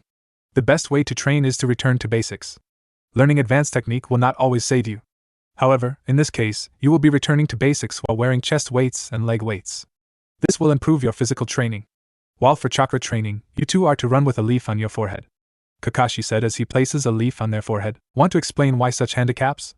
Zabuza asked. You know as well as I do, Zabuza, not many shinobis have the capability of focusing and channeling their chakras in the middle of battle. In most cases, shinobis have to fall back and regroup to gather their chakra. This type of training may seem hard in advance for them, but I know they can pull it off. Kakashi said. Zabuza said nothing as he sits down to watch. Naruto and Kyoko immediately put on the weights before taking off running. They continued to run laps at a much slower pace than what they were used to. After their 30th lap, they stopped to breathe and catch their breath. Both of them were sweating and exhausted. Alright, you can take a 5-minute break. Afterward, I'm going to teach you kids some stealth techniques. These are techniques I have perfected over the years, and with practice, you should be just as good. Zabuza. Hey Zabuza, Naruto said as he turns to Zabuza for something that bugged him. What is it? Zabuza asked. What did the old man make you do in return for staying in the village? Naruto asks. Oh, that, I trained his best ANBU in some of my techniques, such as water, stealth, and concealment, Zabuza said. Naruto nods his head and gets ready to begin his training lesson. A couple days later, Team 7 was in the mission room where Hokage-sama was sitting. Trouble with bandits near our western borders? Kakashi said.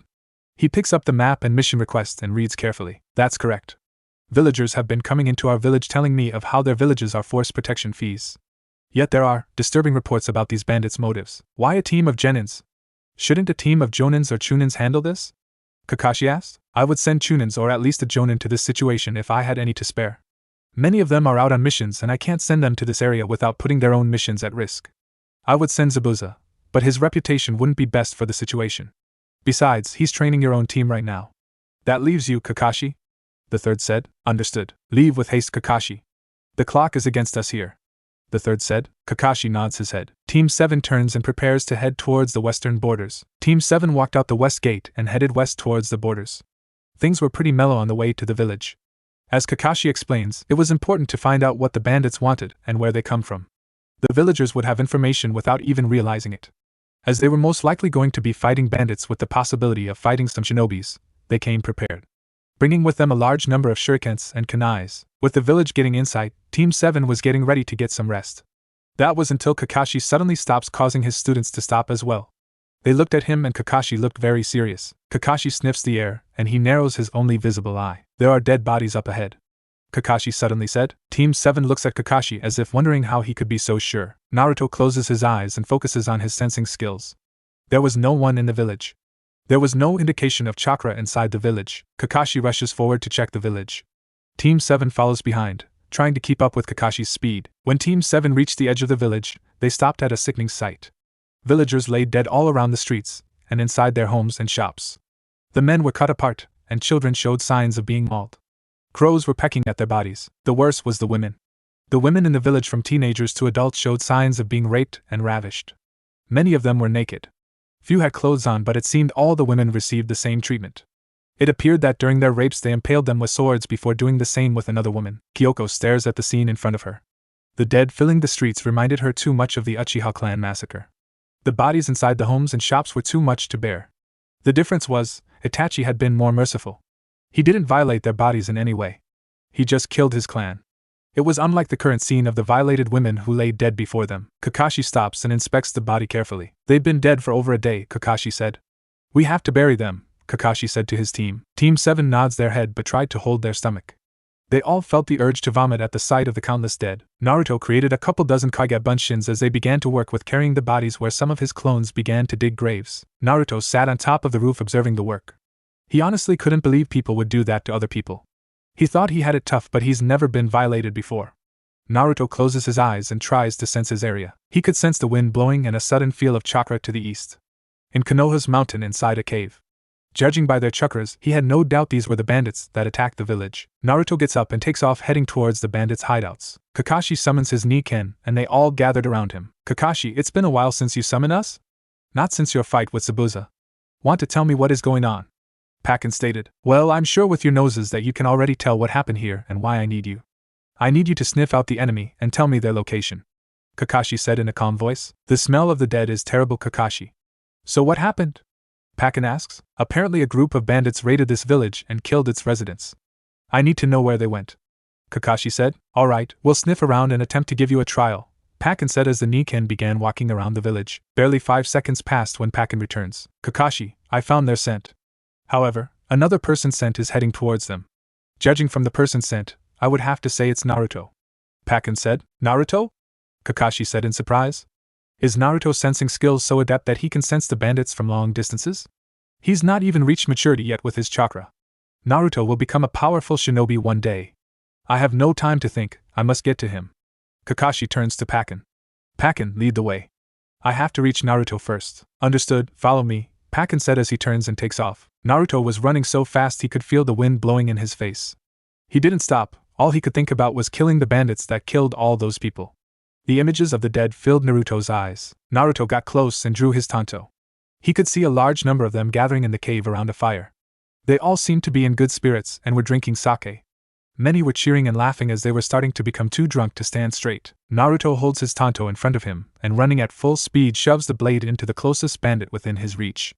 The blade sank into his flesh with ease. Naruto lands on top of the now dead body. Who is that? One of the bandits shouted as everyone turns to the commotion. Naruto stands up and withdraws his blade. He looks at them carefully. It's just a kid. I thought we killed all of them. Seems we missed one, another said with a smug look on his face. They started pulling out weapons, but many were too drunk to stand properly. Naruto moved in on the attack.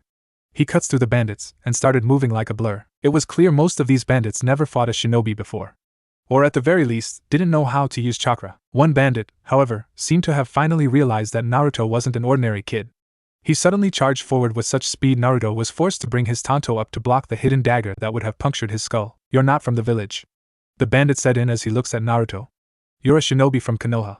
It seems the little fox sent out a call for help to the great and mighty Konohagakure. You're a genin. It doesn't matter, you can't defeat the Gonzo bandits, he said as he kicks Naruto, sending him flying out the cave. Naruto skids across the ground before coming to a stop. Naruto quickly stands up and looks analyze the situation. There was a total of 5 of them left. Naruto could sense 4 of them couldn't use chakra and were cheap thugs. The one in the middle, who was calmly walking out and pulls out a sword from his back, steps forward. Naruto narrows his eyes as he looks at him. There was no mistaking it. This guy was a former shinobi. I'm surprised a genin like you are as talented as you are. You're fast for your age, however, you're not fast enough. I fought in the 3rd Great Shinobi War. I was a former jonin of Iwagakure. You're out of your league, kid. Though you can't be here alone. I take it your team is back in the village, and you came alone because your anger got the best of you. It doesn't matter, he said before he disappears. Naruto eyes open wide as the nuke nin slices him through his torso. The guy had a grin on his face, knowing believing he killed the genin. That was when a puff of smoke appeared, revealing a log. His eyes open wide and he quickly looks around him for Naruto. Naruto was high above and quickly pulls out his shurikens and launches them at the remaining bandits. They never saw the incoming projectiles and quickly fell before the unseen shurikens. Naruto raises his blade and swings, hoping to hit the nuke nin, but as he swung, the nuke nin vanished and reappeared behind Naruto. So predictable, he said as he shoves his sword through Naruto's heart. Naruto disappeared in a puff of smoke. Kage Bunshin, he said just as a blade enters his chest and pokes out. The nuke nin eyes were open wide as he turns back to Naruto. Gonzo will kill you for this, he said as Naruto places his hand on the blade and cuts through his chest. Naruto stood over his now corpse, not even caring that his opponent's blood had splattered itself all over him. It even got in his hair, and it slowly drips down. Naruto was going to need a bath. Naruto turns to walk away, but suddenly his senses went on high alert. Naruto turns and brings his blade up to block a punch. The sound of metal hitting metal echoed in the area. Naruto quickly realized the attacker was wearing braced knuckles. He also had a nasty look on his face as he looks at Naruto. Naruto turns to see a punch from the person's left fist was coming right at him. Naruto couldn't block it. He had only one choice. Naruto closed his eyes and began to focus. It was a technique he practices so much but has never truly perfected. Naruto quickly gathers his chakra, and just as the punch was about to hit him, Naruto shunshin's body flicker away on a boulder a good 5 meters away from his attacker. His attack had his fist up as he missed a hit. Then he stands up and looks at Naruto. He dressed like a bandit, but it was clear he was highly skilled and experienced. You are no ordinary genin. I have killed hundreds of genins and none of them have ever dodged my attacks, he stated slowly. My punches are normally one-hit kills. You did well to recognize the danger. I see you rely on speed. Most impressive, however, he said as he vanished. Naruto looks up and sees he was right above him. Naruto shunshins away just as the punch hit the boulder.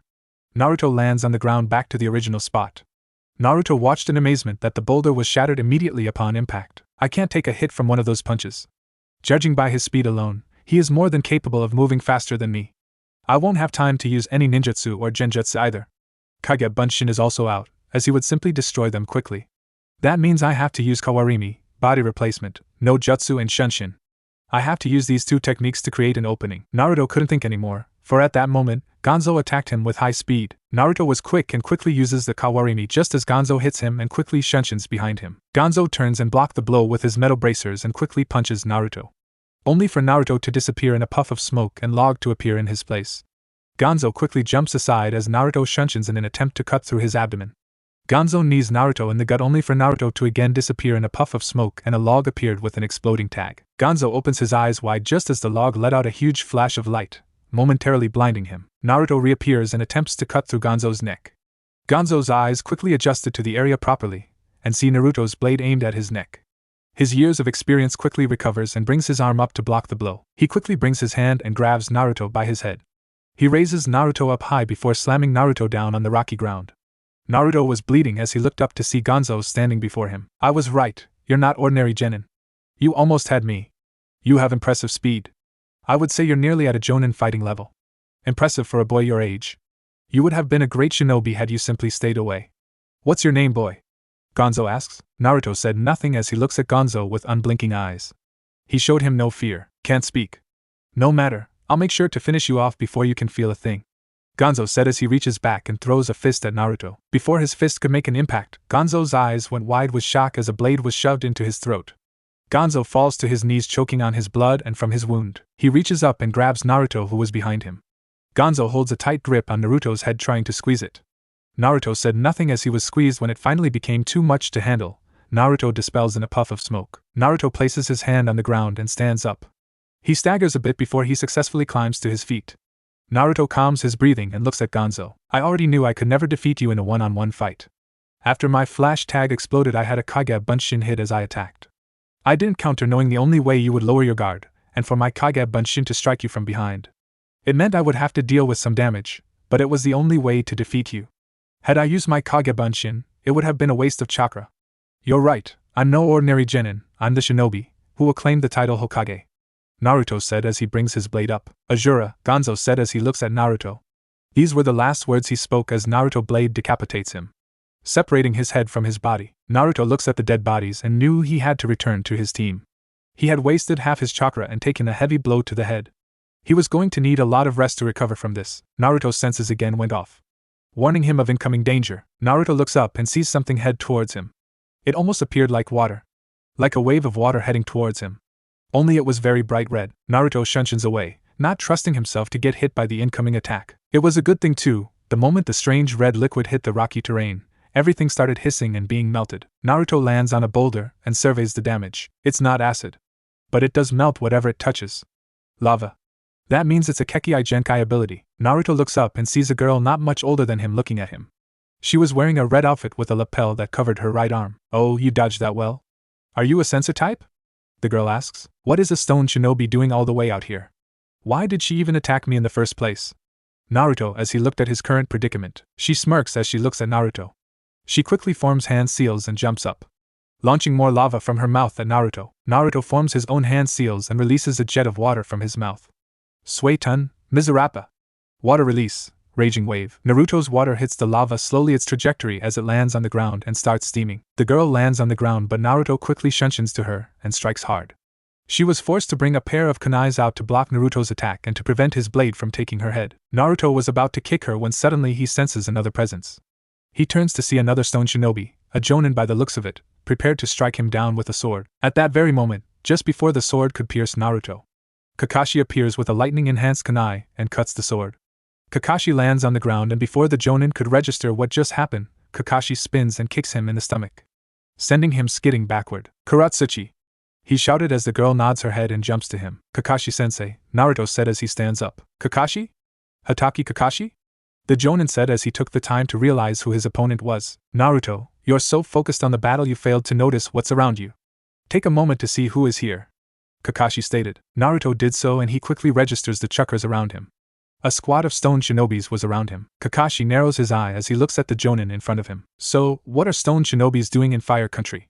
You are aware of the treaty between our two villages, Kakashi called out. The girl, Kuratsuchi, made to say something, but the jonin holds his hand out in front of her, prevent her from speaking. We apologize for attacking your shinobi. We believed he may have been a part of Gonzo's gang.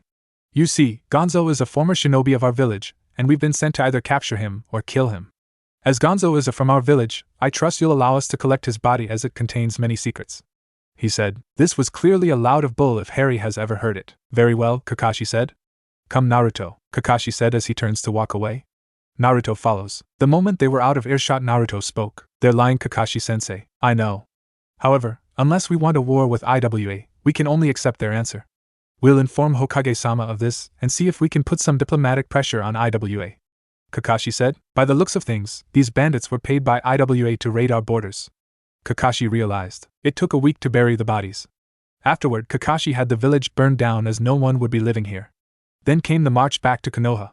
Naruto quickly cleaned himself and was wearing his spare clothes. As his clothes were covered in blood, they reached back to Konoha and Kakashi turned in his mission report. The Sandaime listens carefully to the report. Kakashi, remain behind. Team 7, you're dismissed and allowed to rest, the Sandaime Hokage said. Team 7 walks out and leaves, leaving Kakashi with the third alone in the office. What else has happened? The third asks. It is most likely these bandits were being funded by IWA. After the bandits were defeated, Naruto was attacked by a stone shinobi. Had I not intervened, Naruto would have been injured, or worse, dead, Kakashi stated. Their reasons for being in our territory? The third asks. They claimed the bandit leader was originally from their village. They were sent to capture or kill him. They asked to collect his body to protect their village secrets. My guess is, they didn't want to fight me once I arrived on the scene, Kakashi said. The third takes a puff out of his pipe before blowing it. Is the Sandaime Tsuchikage test our borders and our response? Kakashi asked. Most likely. Inoki was sour about losing the Third Great War and was forced to accept my peace proposal, or else face the annihilation of his army. Then he would have faced usurpers and enter a state of civil war. If he thinks he could rekindle the flames of war again, then he could start by testing our borders.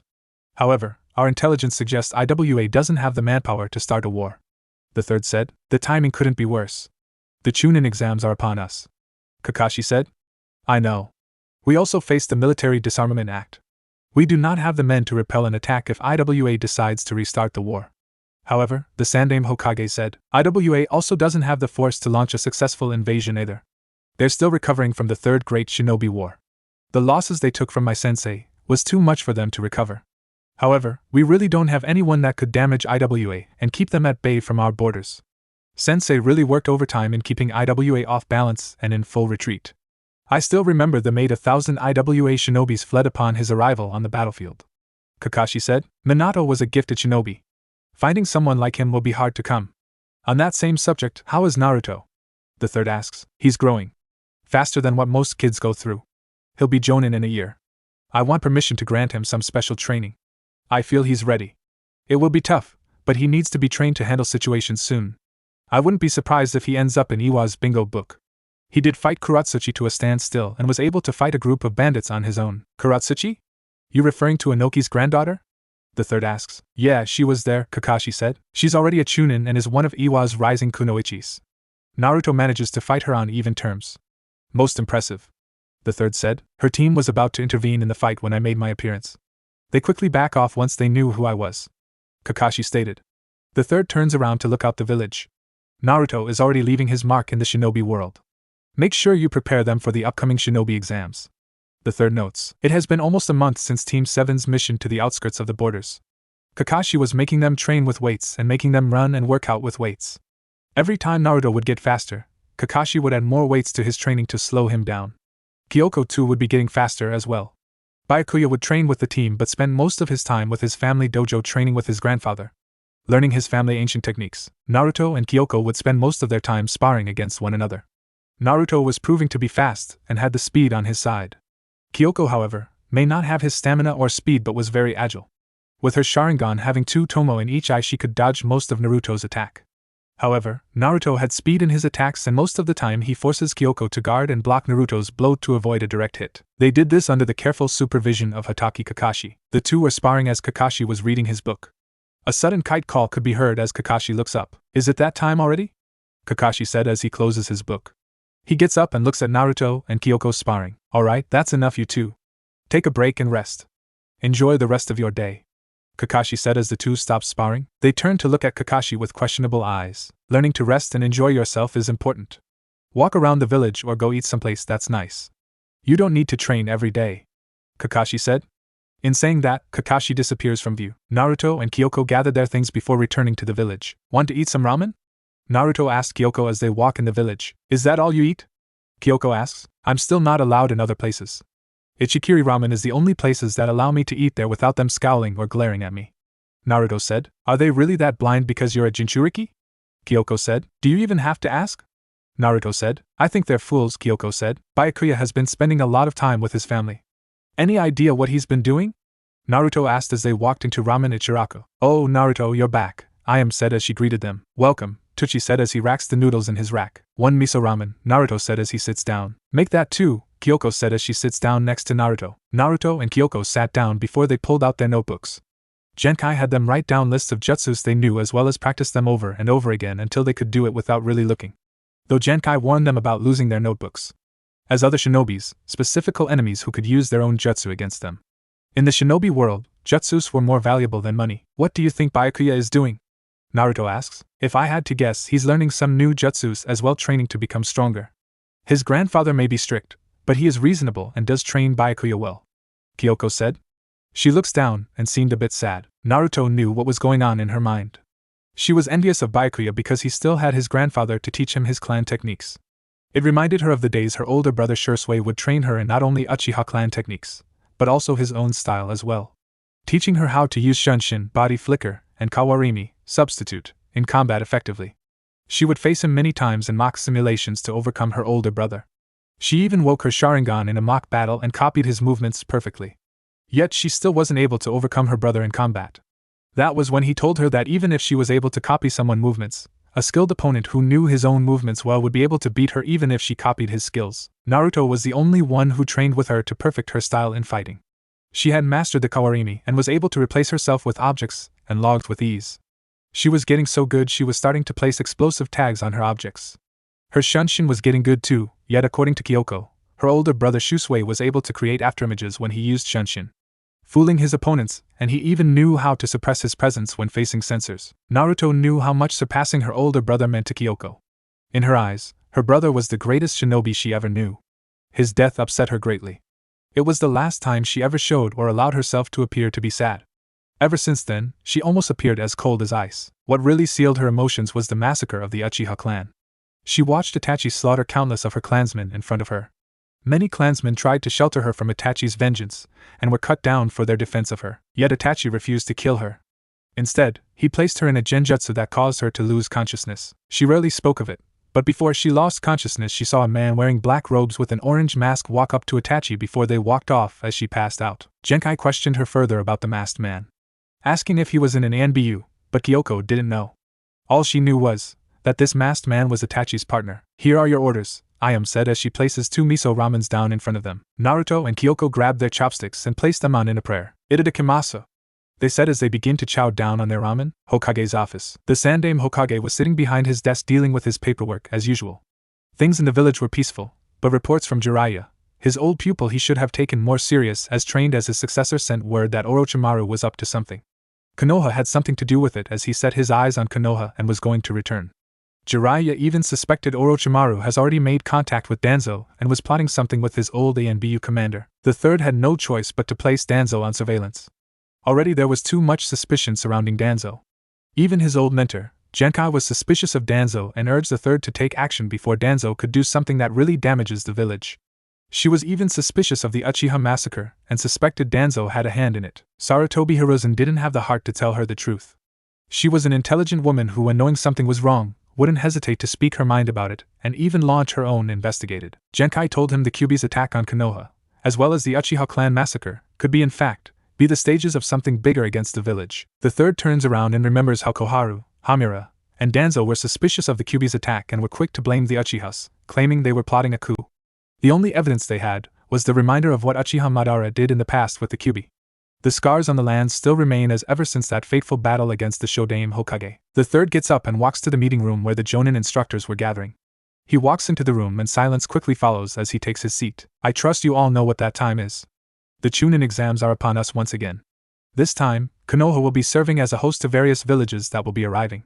Some have already arrived," the third said. "What villages will be taking part in these exams?" Kurenai asks. "Sunagakure, Takigakure, Amigakure, Otogakure, and Kukusagakure will all be participating in this year's Chunin's exams." The Sandaime Hokage replies. "Otogakure? Aren't they a new village?" Asuma stated. "This presents a golden opportunity for them to show off their strengths. However, this also means our own genins get a chance to show off and participate. Does any one of you wish for your genins to participate? As you know, if a genin completes 8 missions they are eligible to participate. To start off, we'll hear from this year's rookies instructors," the third said. "It doesn't matter how many missions they've done, it's too soon. Everyone knows that." Iruka thought as he looks on. "I, Hatake Kakashi, squad leader of Team 7, Kichiki Byakuya, Uchiha Kyoko and Uzumaki Naruto, hereby grant them the right to participate in the Chunin exams," Kakashi said. The Jonins and other instructors that were gathered around also looked around in shock. They were even more shocked to hear the other rookies' Jonin instructors nominate their own kids. Some of the Jonins were questioning this decision. Naruto and Kyoko finished their ramen and decided to go to the training grounds and practice some chakra control. They grabbed a leaf and placed it on their foreheads before walking on water. It was a difficult task, as water wasn't solid as a tree, so their feet tend to sink into the water. Yet after an hour of practicing, they were finally able to keep their feet afloat. That was the easy part. The hard part was able to perform jutsus while on the water, as casting jutsus on water tends to disrupt your chakra flow. If the flow was disturbed, then that meant you would fall in the water. However, it was possible, with training and practice. They know because they've seen Kakashi and Zabuza perform it during their first battle. They also knew by practicing this, they would get twice as strong than normal. They spent 2 hours practicing basic Suiton techniques on top of the water and tried their best not to fall in the water.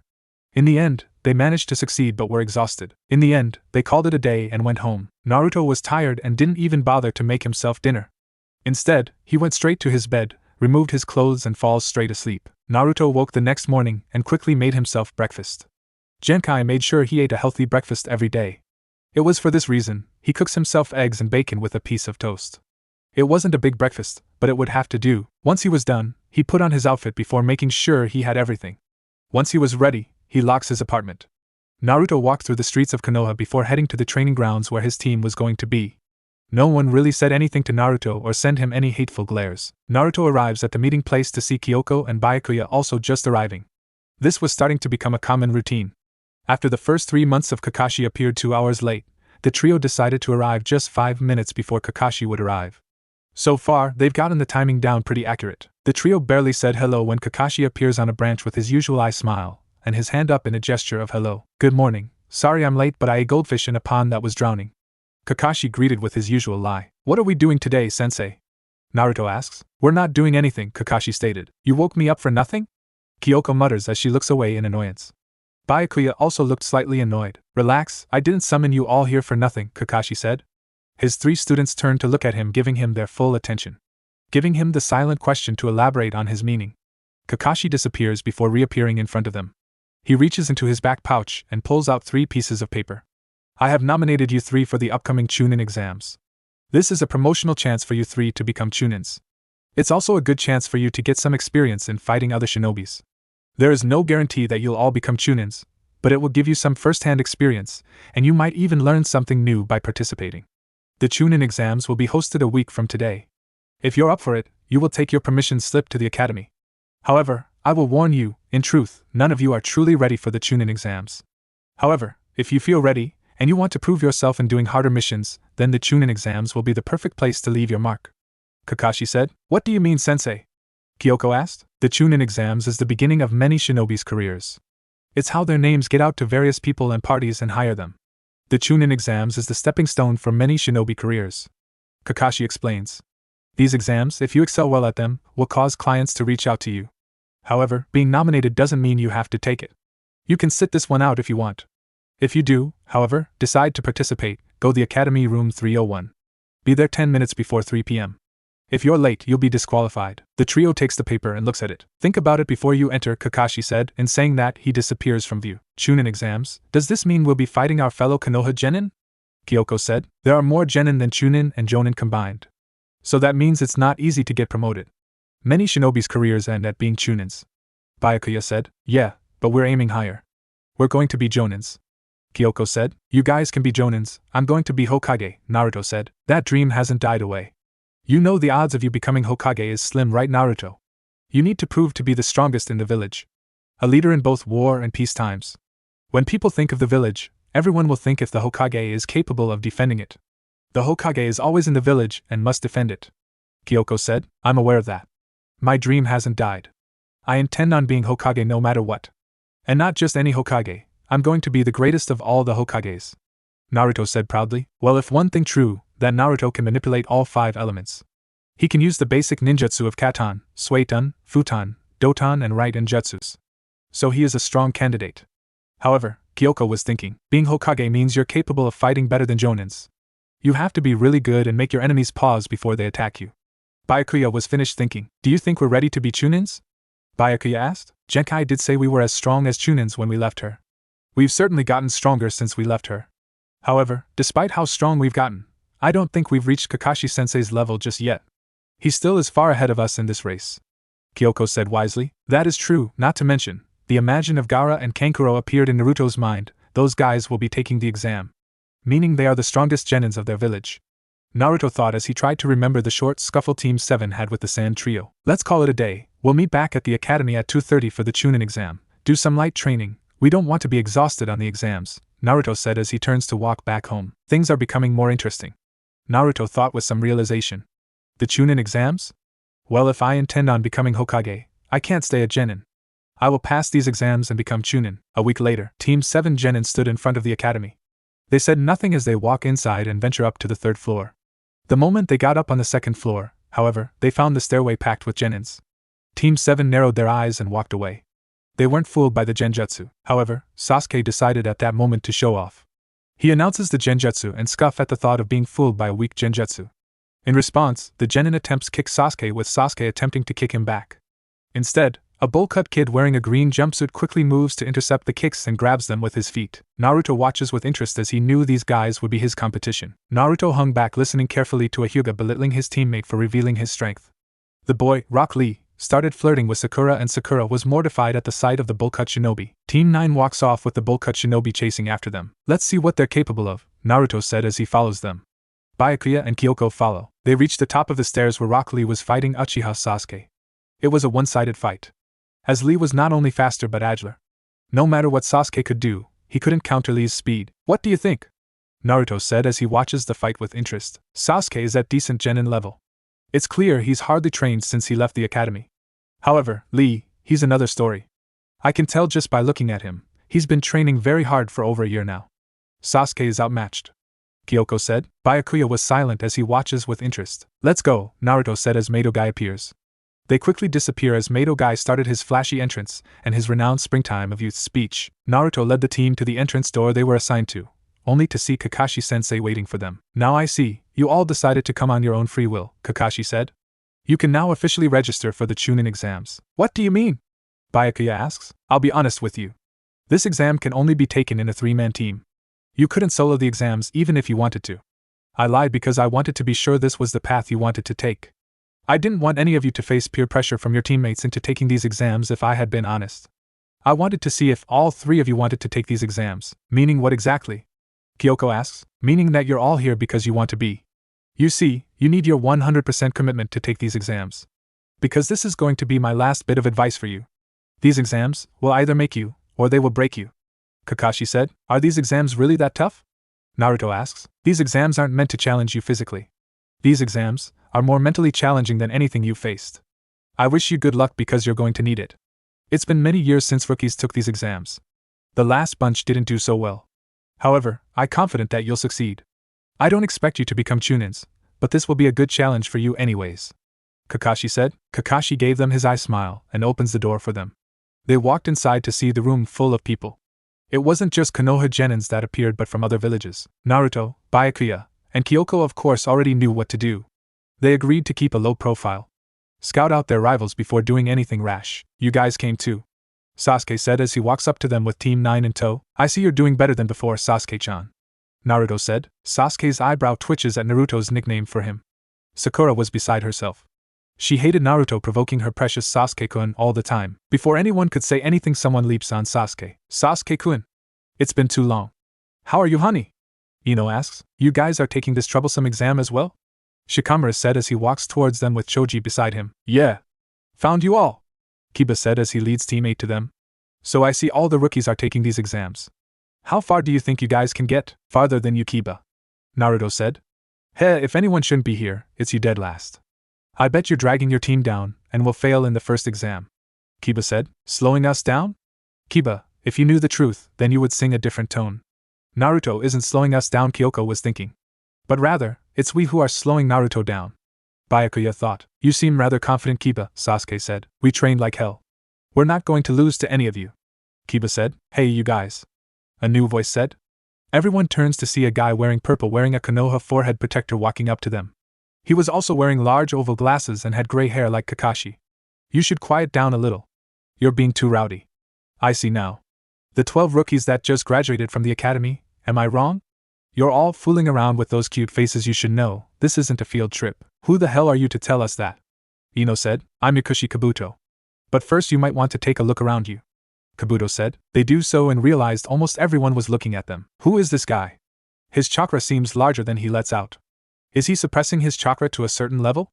If he is, he has some serious skills, Naruto thought as he was looking at Kabuto with a hard look. The people behind you are from Amigekure, Hidden Rain Village. They're also known for having short tempers. Everyone is tense since it's right before the first exam, Kabuto said. I thought I'd give you a fair warning so you won't get picked on later. They all turned back to Kabuto who was smiling at them. I guess it can't be helped though since you're all just rookies who don't know anything, Kabuto said in a kind voice. It reminds me of how I used to be, Kabuto said. Kabuto-san, was it? Is this your second time taking the exams? Sakura asks. Nope, Kabuto said. It's my 7th time. Everyone looks at Kabuto in surprise. This exam only takes place twice every year, and it's my 4th year. Kabuto explains, that means you know a lot about the exams. Sakura said in a somewhat hopeful voice, no exam taken is ever the same. Though they do have a pattern. The first one is a choice. You have to choose an answer and choose it wisely. The second exam is elimination. They try to eliminate the participants in half. Meaning that half the people in this room are doomed to fail the moment the second exam hits. Kabuto said, but you must be somewhat of an expert. Sakura said, but he hasn't passed yet. Shikamura said, well, I'm hoping my 7th try will be the charm. Kabuto said with a cheeky smile, are the Chunin exams that difficult? This is getting more troublesome. Shikamura said, then, how about I give my cute underclassmen some information, Kabuto said as he reaches into his back pocket and pulls out a deck of cards, with these recognition cards. What do you mean by recognition cards? Sakura asks. In simple terms, it's a card that holds information burned into it using my chakra. Kabuto said as he kneels down and places several cards upright. They were white and blank. I've been collecting information on these exams for the past 4 years. I have nearly 200 cards in total. I know it looks white, but if I insert my chakra into it, Kabuto said as he presses his finger on top of the card.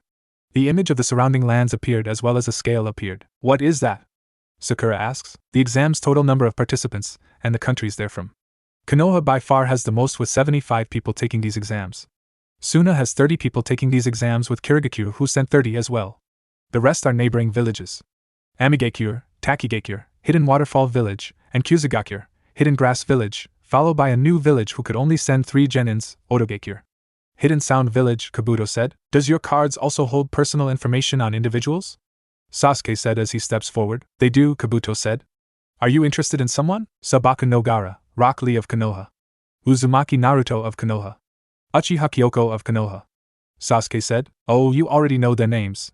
Then it won't take much time, Kabuto said with a smile. He grabs his deck and shuffles them. He pulls out 4 cards and presses them with his fingertip. The images appeared of 4 people appeared. First, Sabaku no Gara, Gara of the desert. He's from Sunagakure and the Yondaime Kazakage's youngest son. Not much is known about him since this is his first time taking the exams. However, he is the same age as you. According to one rumor, he did a B-rank mission and came out unharmed. A B-rank mission and came out unharmed? Who is this guy? Shikamura said. Next, Rock Lee. He's a year older than you.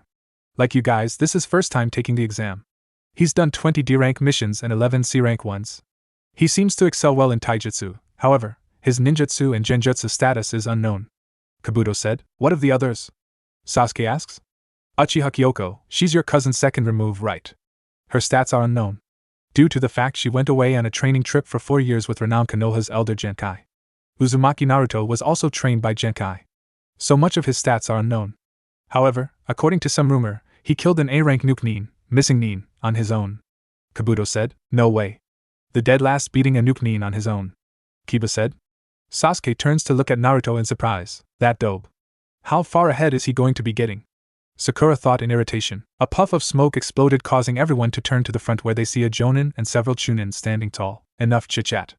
A tall man with a couple of cuts on his face said. Sorry to keep you waiting. I am the first examiner of the Chunin exams, Marino Ibiki. TCH, we were going to show those Konoha weaklings who were top dog, Saku mutters. Relax, we'll have plenty of chances to show off our power.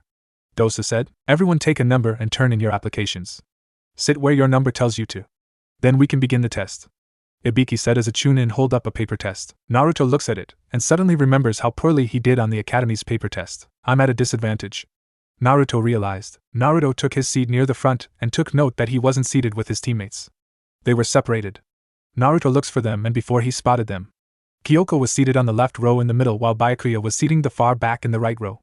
Naruto narrows his eyes as he realized no one was sitting near their teammates. Are they separating us on purpose? Sakura, who was seated a few seats behind Naruto, looks at Naruto and smiles. It may have been 4 years, but I remember. You suck at written exams. I can't wait to see you fail this exam. Everyone settle down. Before you begin the test, I will explain the rules for the first exam. I will not accept any questions, so listen carefully. Ibiki said. Everyone looks at the blackboard and looks at Ibiki with their undivided attention. First rule, you all will be given 10 points from the very start. The written exam consists of 10 questions and each one is worth 1 point. This test is a deduction-based test. If you get one problem wrong, you will get 1 point deducted. In other words, if you get 3 wrong, your points will be reduced to 7. Ibiki said. Sakura was practically giggling with happiness. Naruto, this is so not for you. Second rule, Ibiki said. The pass-fail decision will be determined by your team's total points. Everyone was taken back by this announcement. Some teams started to look nervous. Third rule: if an examiner determines that you cheated or does anything remotely to cheating during the test, each action will cause you to lose 2 points, Ibiki said. In other words, there will be people forced to leave this place without their test being graded. Those who try to cheat without thinking carefully will only hurt themselves. You're all trying to become chunins. If you a ninja, act like a first-rate one. In other words, Naruto is screwed. Sakura thought with joy. Also, if anyone in a team gets a 0, everyone on that team will fail. Ibiki declared. I knew it. Sakura beamed with happiness. Something doesn't add up. Naruto thought as he frowns as he looks at Marino Ibiki. Why would he assign a test based on cheating unless now I see he wants us to cheat? However, how many people here can successfully cheat without getting caught? Maybe Kyoko can with her Sharingan. She can merely mimic a person writing style. Byakuya is highly intelligent. However, I'm not so good with written tests. I also don't have ways to cheat without getting caught. However, he never said anything about using jutsu during the exam. We're just not allowed to kill one another. I have 12 smoke bombs that will give me a 5-second window. I have to pull this off perfectly. The last problem will be given 45 minutes after the exam begins. You have a 1 hour to complete the exam, Ibiki said. Ibiki didn't say nothing. Only when the clock enters the new minute did Ibiki said, begin. Everyone turns over their papers and looks at it. These problems. They're far too advanced for kids our age. This is a test you would give to jonins. However, they wouldn't give us these problems unless here Naruto begins eye around the room carefully. There are people taking these exams who are not genins. Meaning they have the answers. In other words, it's not a test to challenge our knowledge but rather our information gathering abilities. Naruto realized as he twirls his pencil in his hands.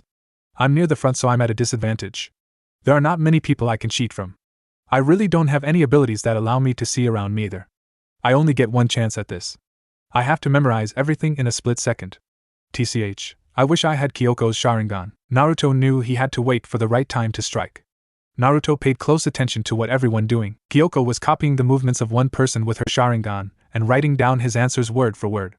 Byakuya was writing down the answers to the best of his abilities. Naruto reaches into his pouch and holds his smoke pellets. 8 pellets. Not enough to cover the room, but it will be enough to create a distraction. I will have a 3-second window. I have to make it count. The question now is who do I copy off of? Naruto thought. He slowly looks around the room. The timing has to be perfect. Time clicked by and Naruto could already see people cheating to get the answers they needed. Naruto continues to eye the room carefully as the clock slowly ticks down. Well, it feels strange to be left without our charges, Asuma said as he pulls out one of his cancer sticks. He quickly lights it and starts smoking. Kakashi leans back and sighs. Problems, Kakashi? Kurenai asks. More like, I cannot remember the last time I had a successful break, Kakashi said. My students know how to really push me. They're also getting stronger than ever. I don't know how strong they are, Asuma said. However, not much could have happened in 4 years. I remember Uzumaki Naruto's academy entrance score. He got one of the lowest scores ever in the academy, getting barely acceptance. Not just his written exam, but his physical exam as well. Kurenai looks at Asuma from the corner of her eyes before turning to Kakashi. So, what's Naruto like? Kurenai asks. He's strong, Kakashi said simply. It won't take him much longer to be as strong as me. Kurenai and Asuma eyes open wide as they look at Kakashi. Surely you jest, Kakashi, Asuma said. I wish I was. Naruto is a kinesthetic learner. The more he pushes his body, the stronger he becomes. The only thing that is on my side is my experience. Naruto's growth is astonishing, Kakashi said. I doubt it is something to fret over, Asuma said as he takes a puff and lets out some smoke. Naruto may be a kinesthetic learner, however, that alone isn't something to worry about. I'm sure a lot of genins will be able to take out Naruto. Trying to protect your pride, Asuma. Well, it's to be expected. The village set Naruto's standards to be low, so they only see him in a low sight. It seems this is also starting to rub off on the shinobis as well. Well, Naruto's abilities will soon show for themselves. Given the strength of the academy records, the ones who will challenge Naruto is Inuzuka Kiba, Aburame Shino, Hyuga Niji. Those 4 have no doubt gotten strong. The only question is, are they strong enough to challenge Naruto, who may, in fact, be the strongest Konoha genin in the Chunin exams? Though I suspect we're going to get busy again real soon. Especially with this year's first examiner, Asuma said. Why? Kurenai asks. This year's first examiner is Marino Ibiki, Asuma said. Kakashi opens his eyes a bit before he gets a serious look on his face. So this year's exam is going to be tougher than normal. Who is that? Kurenai asks. Zabuza can tell you. Oh, Zabuza, Kakashi said as Zabuza pokes his head in. What is it? Zabuza asks as he walks inside. Kurenai here needs some information, Kakashi said. Oh, the deal was I don't spill Kirigaku's secrets, Zabuza said in annoyance. Not that. She wants to know who Marino Ibiki is, Kakashi stated. Zabuza's eyes open a bit wide before he walks in and sits down. Why does she wants to know about that boogeyman? Zabuza said. Boogeyman? Kurenai repeated softly. He's this year Chunin examiner, Kakashi said. I see. Your genins must be terrified. He's every Nuke-nin worst nightmare. Most Nuke-nins end up killing themselves before meeting with Marino Ibiki. Zabuza said. Kurenai's eyes open wide. Why? She asks. Because when it comes to gathering information on enemy shinobis, he's one of the best there is. He's Konoha ANBU captain of the interrogation and torture division. Zabuza said. Kurenai looked a bit sick and it showed on her face. Torture? Kurenai said in a small voice, fearing the worst. Oh no. Not physical torture. No, if anything the genin hope for are under mental stress from Ibiki's interrogation techniques. Ibiki doesn't believe in physical torture. He prefers mental torture. Picking apart their brains and pushing them into a corner. Then they spill the beans. He's very good at getting the information. The right information. Asuma said. Naruto was seated down and waiting for the right moment to strike. He twirls his pencil in his hands as he stares at his blank piece of paper. Now that Naruto was thinking about it, Marino Ibiki stated that only if they get the wrong answers they would lose points. He would lose more points if he was caught cheating. He was more than sure, if he was caught with this tactic, he would lose all 10 points and his team would fail. However, nothing was said about submitting a blank paper. He was sure he would still get all his points because of the fact he didn't get a wrong answer. The clock ticks down, and Ibiki called for everyone to put their pencil downs. Naruto closes his eyes and focuses on his senses. 35 teams have already failed. However, it's safe to say even more teams will fail with this 10th question. Naruto thought as he opens his eyes. Before I give you the 10th question, there are a couple of rules you have to know before I give it to you. Ibiki said as he writes on the blackboard. However, these rules are a hopeless rule. First, you are given the option to take the 10th question or not. Those that refuse to take it will get a 0 and that person team will automatically fail. Many people voice their opinion about taking it. This is another rule that comes with the 10th question, Ibiki said as everyone falls silent. Those that take the 10th question and fail will lose the privilege of taking the Chunin exams forever. In other words, you'll be a genin forever. Ibiki said. People began to voice their disapproval of this rule. However, Ibiki remained strong in his decisions and told them they were unlucky to have him as an examiner. In hindsight, it's a tough position he's put us in. The 9 problems he gave us were far more advanced than we can handle. The 10th problem would no doubt be the hardest. Naruto takes the time to survey the room. Already doubt has entered the mind of many. This is why I give you the option of quitting. Keep in mind, if you get this answer wrong, you and your team will never take the Chunin exams again. However, if you feel you're not up for it, you can quit now, get a 0 and fail then try again in 6 months. Ibiki said. He's playing on our weakness. He knows how to push us to a corner. Who is this guy? Naruto realized. Let us begin. For those who don't want to take the 10th question, raise your hand. Ibiki said. After we confirm your numbers, you can leave. No one raised their hand. No one wanted to be the first to admit defeat. Ibiki would have a very large smile on his face as he looks across the room. Sakura had a large smile on her face. Naruto, raise your hand and quit. You're never going to answer the 10th problem correctly. I give up. I quit. The shinobi next to Naruto said as he stands up. Number 50, fail. Number 130 and 111, they fail as well. A Chunin said, me too. Another said. One by one, more and more people began to raise their hands to quit. And one by one, they all slowly left as they were confirmed. Ibiki had that smile on his face as he could see more and more people filled with doubt exit the room. Why don't you pipe it and tell us the 10th question already? Naruto shouted as he stands up. Ibiki looks at Naruto in surprise. So did everyone else. I repeat, if you want to quit, now is the time to, Ibiki said, but Naruto cuts him off. Forget it. None of us are going to quit. We'll take the 10th question and pass this exam. You can't scare us into quitting, Naruto said. Kyoko and Byakuya leaned back in their chairs and couldn't help but be relieved by their energetic teammate. Naruto will always be Naruto. Guess I was worried for nothing.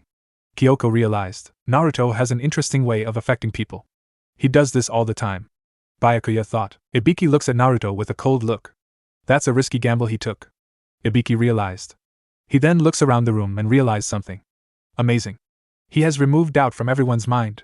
They're all going to take the 10th question, regardless of the outcome. Ibiki looks at them from the side of his eyes. There are 10 minutes left. Yet from the looks on everyone's faces, they are ready for it. Ibiki turns to his Chunin proctor, and they nod their heads. 78 students left. That is a lot more than I expected. 26 teams? I guess it's pointless to wait any longer. Nice determination. Then Ibiki said. For the first exam, everyone here passes. Everyone was stunned by the announcement. Wait a minute. What's the meaning of that? Sakura asks as she stands up. We pass already? What about the 10th question? She asks. That was the 10th question, Baka. Ibiki said. Everyone looks at him in confusion. The test was designed to test your information gathering skills.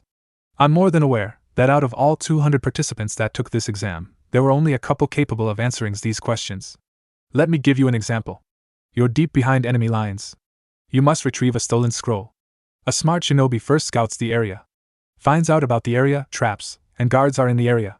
As you're scouting, you will be separated from your teammates. Information is vital. Whatever information you bring back must important. Once you all put your information together, you are left with a choice. Do you continue onward or do you fall back? Ibiki said. Everyone was silent. They look at him, giving him their undivided attention. The answer is obvious. You press on. Risk comes with missions. Those without the heart to see the mission through can never become chunins. It's better to cheat like a shinobi and not get caught, than cheat and be obvious about it. In the process, we snuck in a team of chunins who knew the answers so they would be the target of cheating.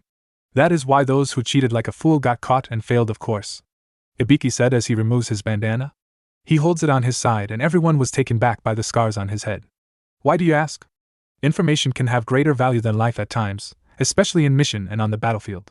Information is contested with the lives of people. Burnt marks, screw holes, cut marks, signs of torture. What he must have gone through. Kyoko thought as she looks at Ibiki. She might have nightmares later on. The information that an enemy gets after being noticed by a third person will not necessarily be accurate. Ibiki said as he puts his bandana back on. Remember this, getting incorrect information can cause great damage to your teammates and the village. You must be thorough in getting information. Congratulations on passing the first exam. I wish you luck on the second exam. Ibiki said. He's only given us the light version. Captured Kunoichi's fears something else if captured. That the enemy would take turns in raping them. They first make sure she can't use her chakra and have her bond, then they rape her. And not just one enemy. It could be dozens of them using her as a pleasure tool. Kyoko thought as she gulps at the thought. Information is vital to survival. That's why every village has an intelligence division. Given by some of the abilities already in this exam, I can say the second exam is going to be interesting. At that moment the window burst open and a banner appeared. A woman with purple hair wearing a trench coat and fishnets stood in front of them. The still sexy and single Mitarashi Enko is here. Everyone, there's no time to be happy.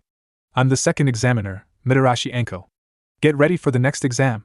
Follow me, Enko said as she pumps her fist in the air. This examiner is like Naruto. Sakura realized, grasped the atmosphere. Ibiki said from behind the banner. Enko looks dumbfounded as she realized everyone was silent. 78? Enko said as she did a quick count of the room. She turns to Ibiki. Don't tell me you actually passed 26 teams. The first exam must have been too soft. Enko said. Or maybe that we have excellent students this year. Ibiki said. Oh well. It doesn't matter. Because I can guarantee more than half will fail the next exam. In fact, several of them are going to die. Enko said. Almost everyone paled at the thought. I'm getting excited, Enko said with almost a deranged smile on her face. Then she turned serious. I'll explain the details tomorrow. We will go elsewhere, so ask your Jonin senseis about the rally point and time. That is all.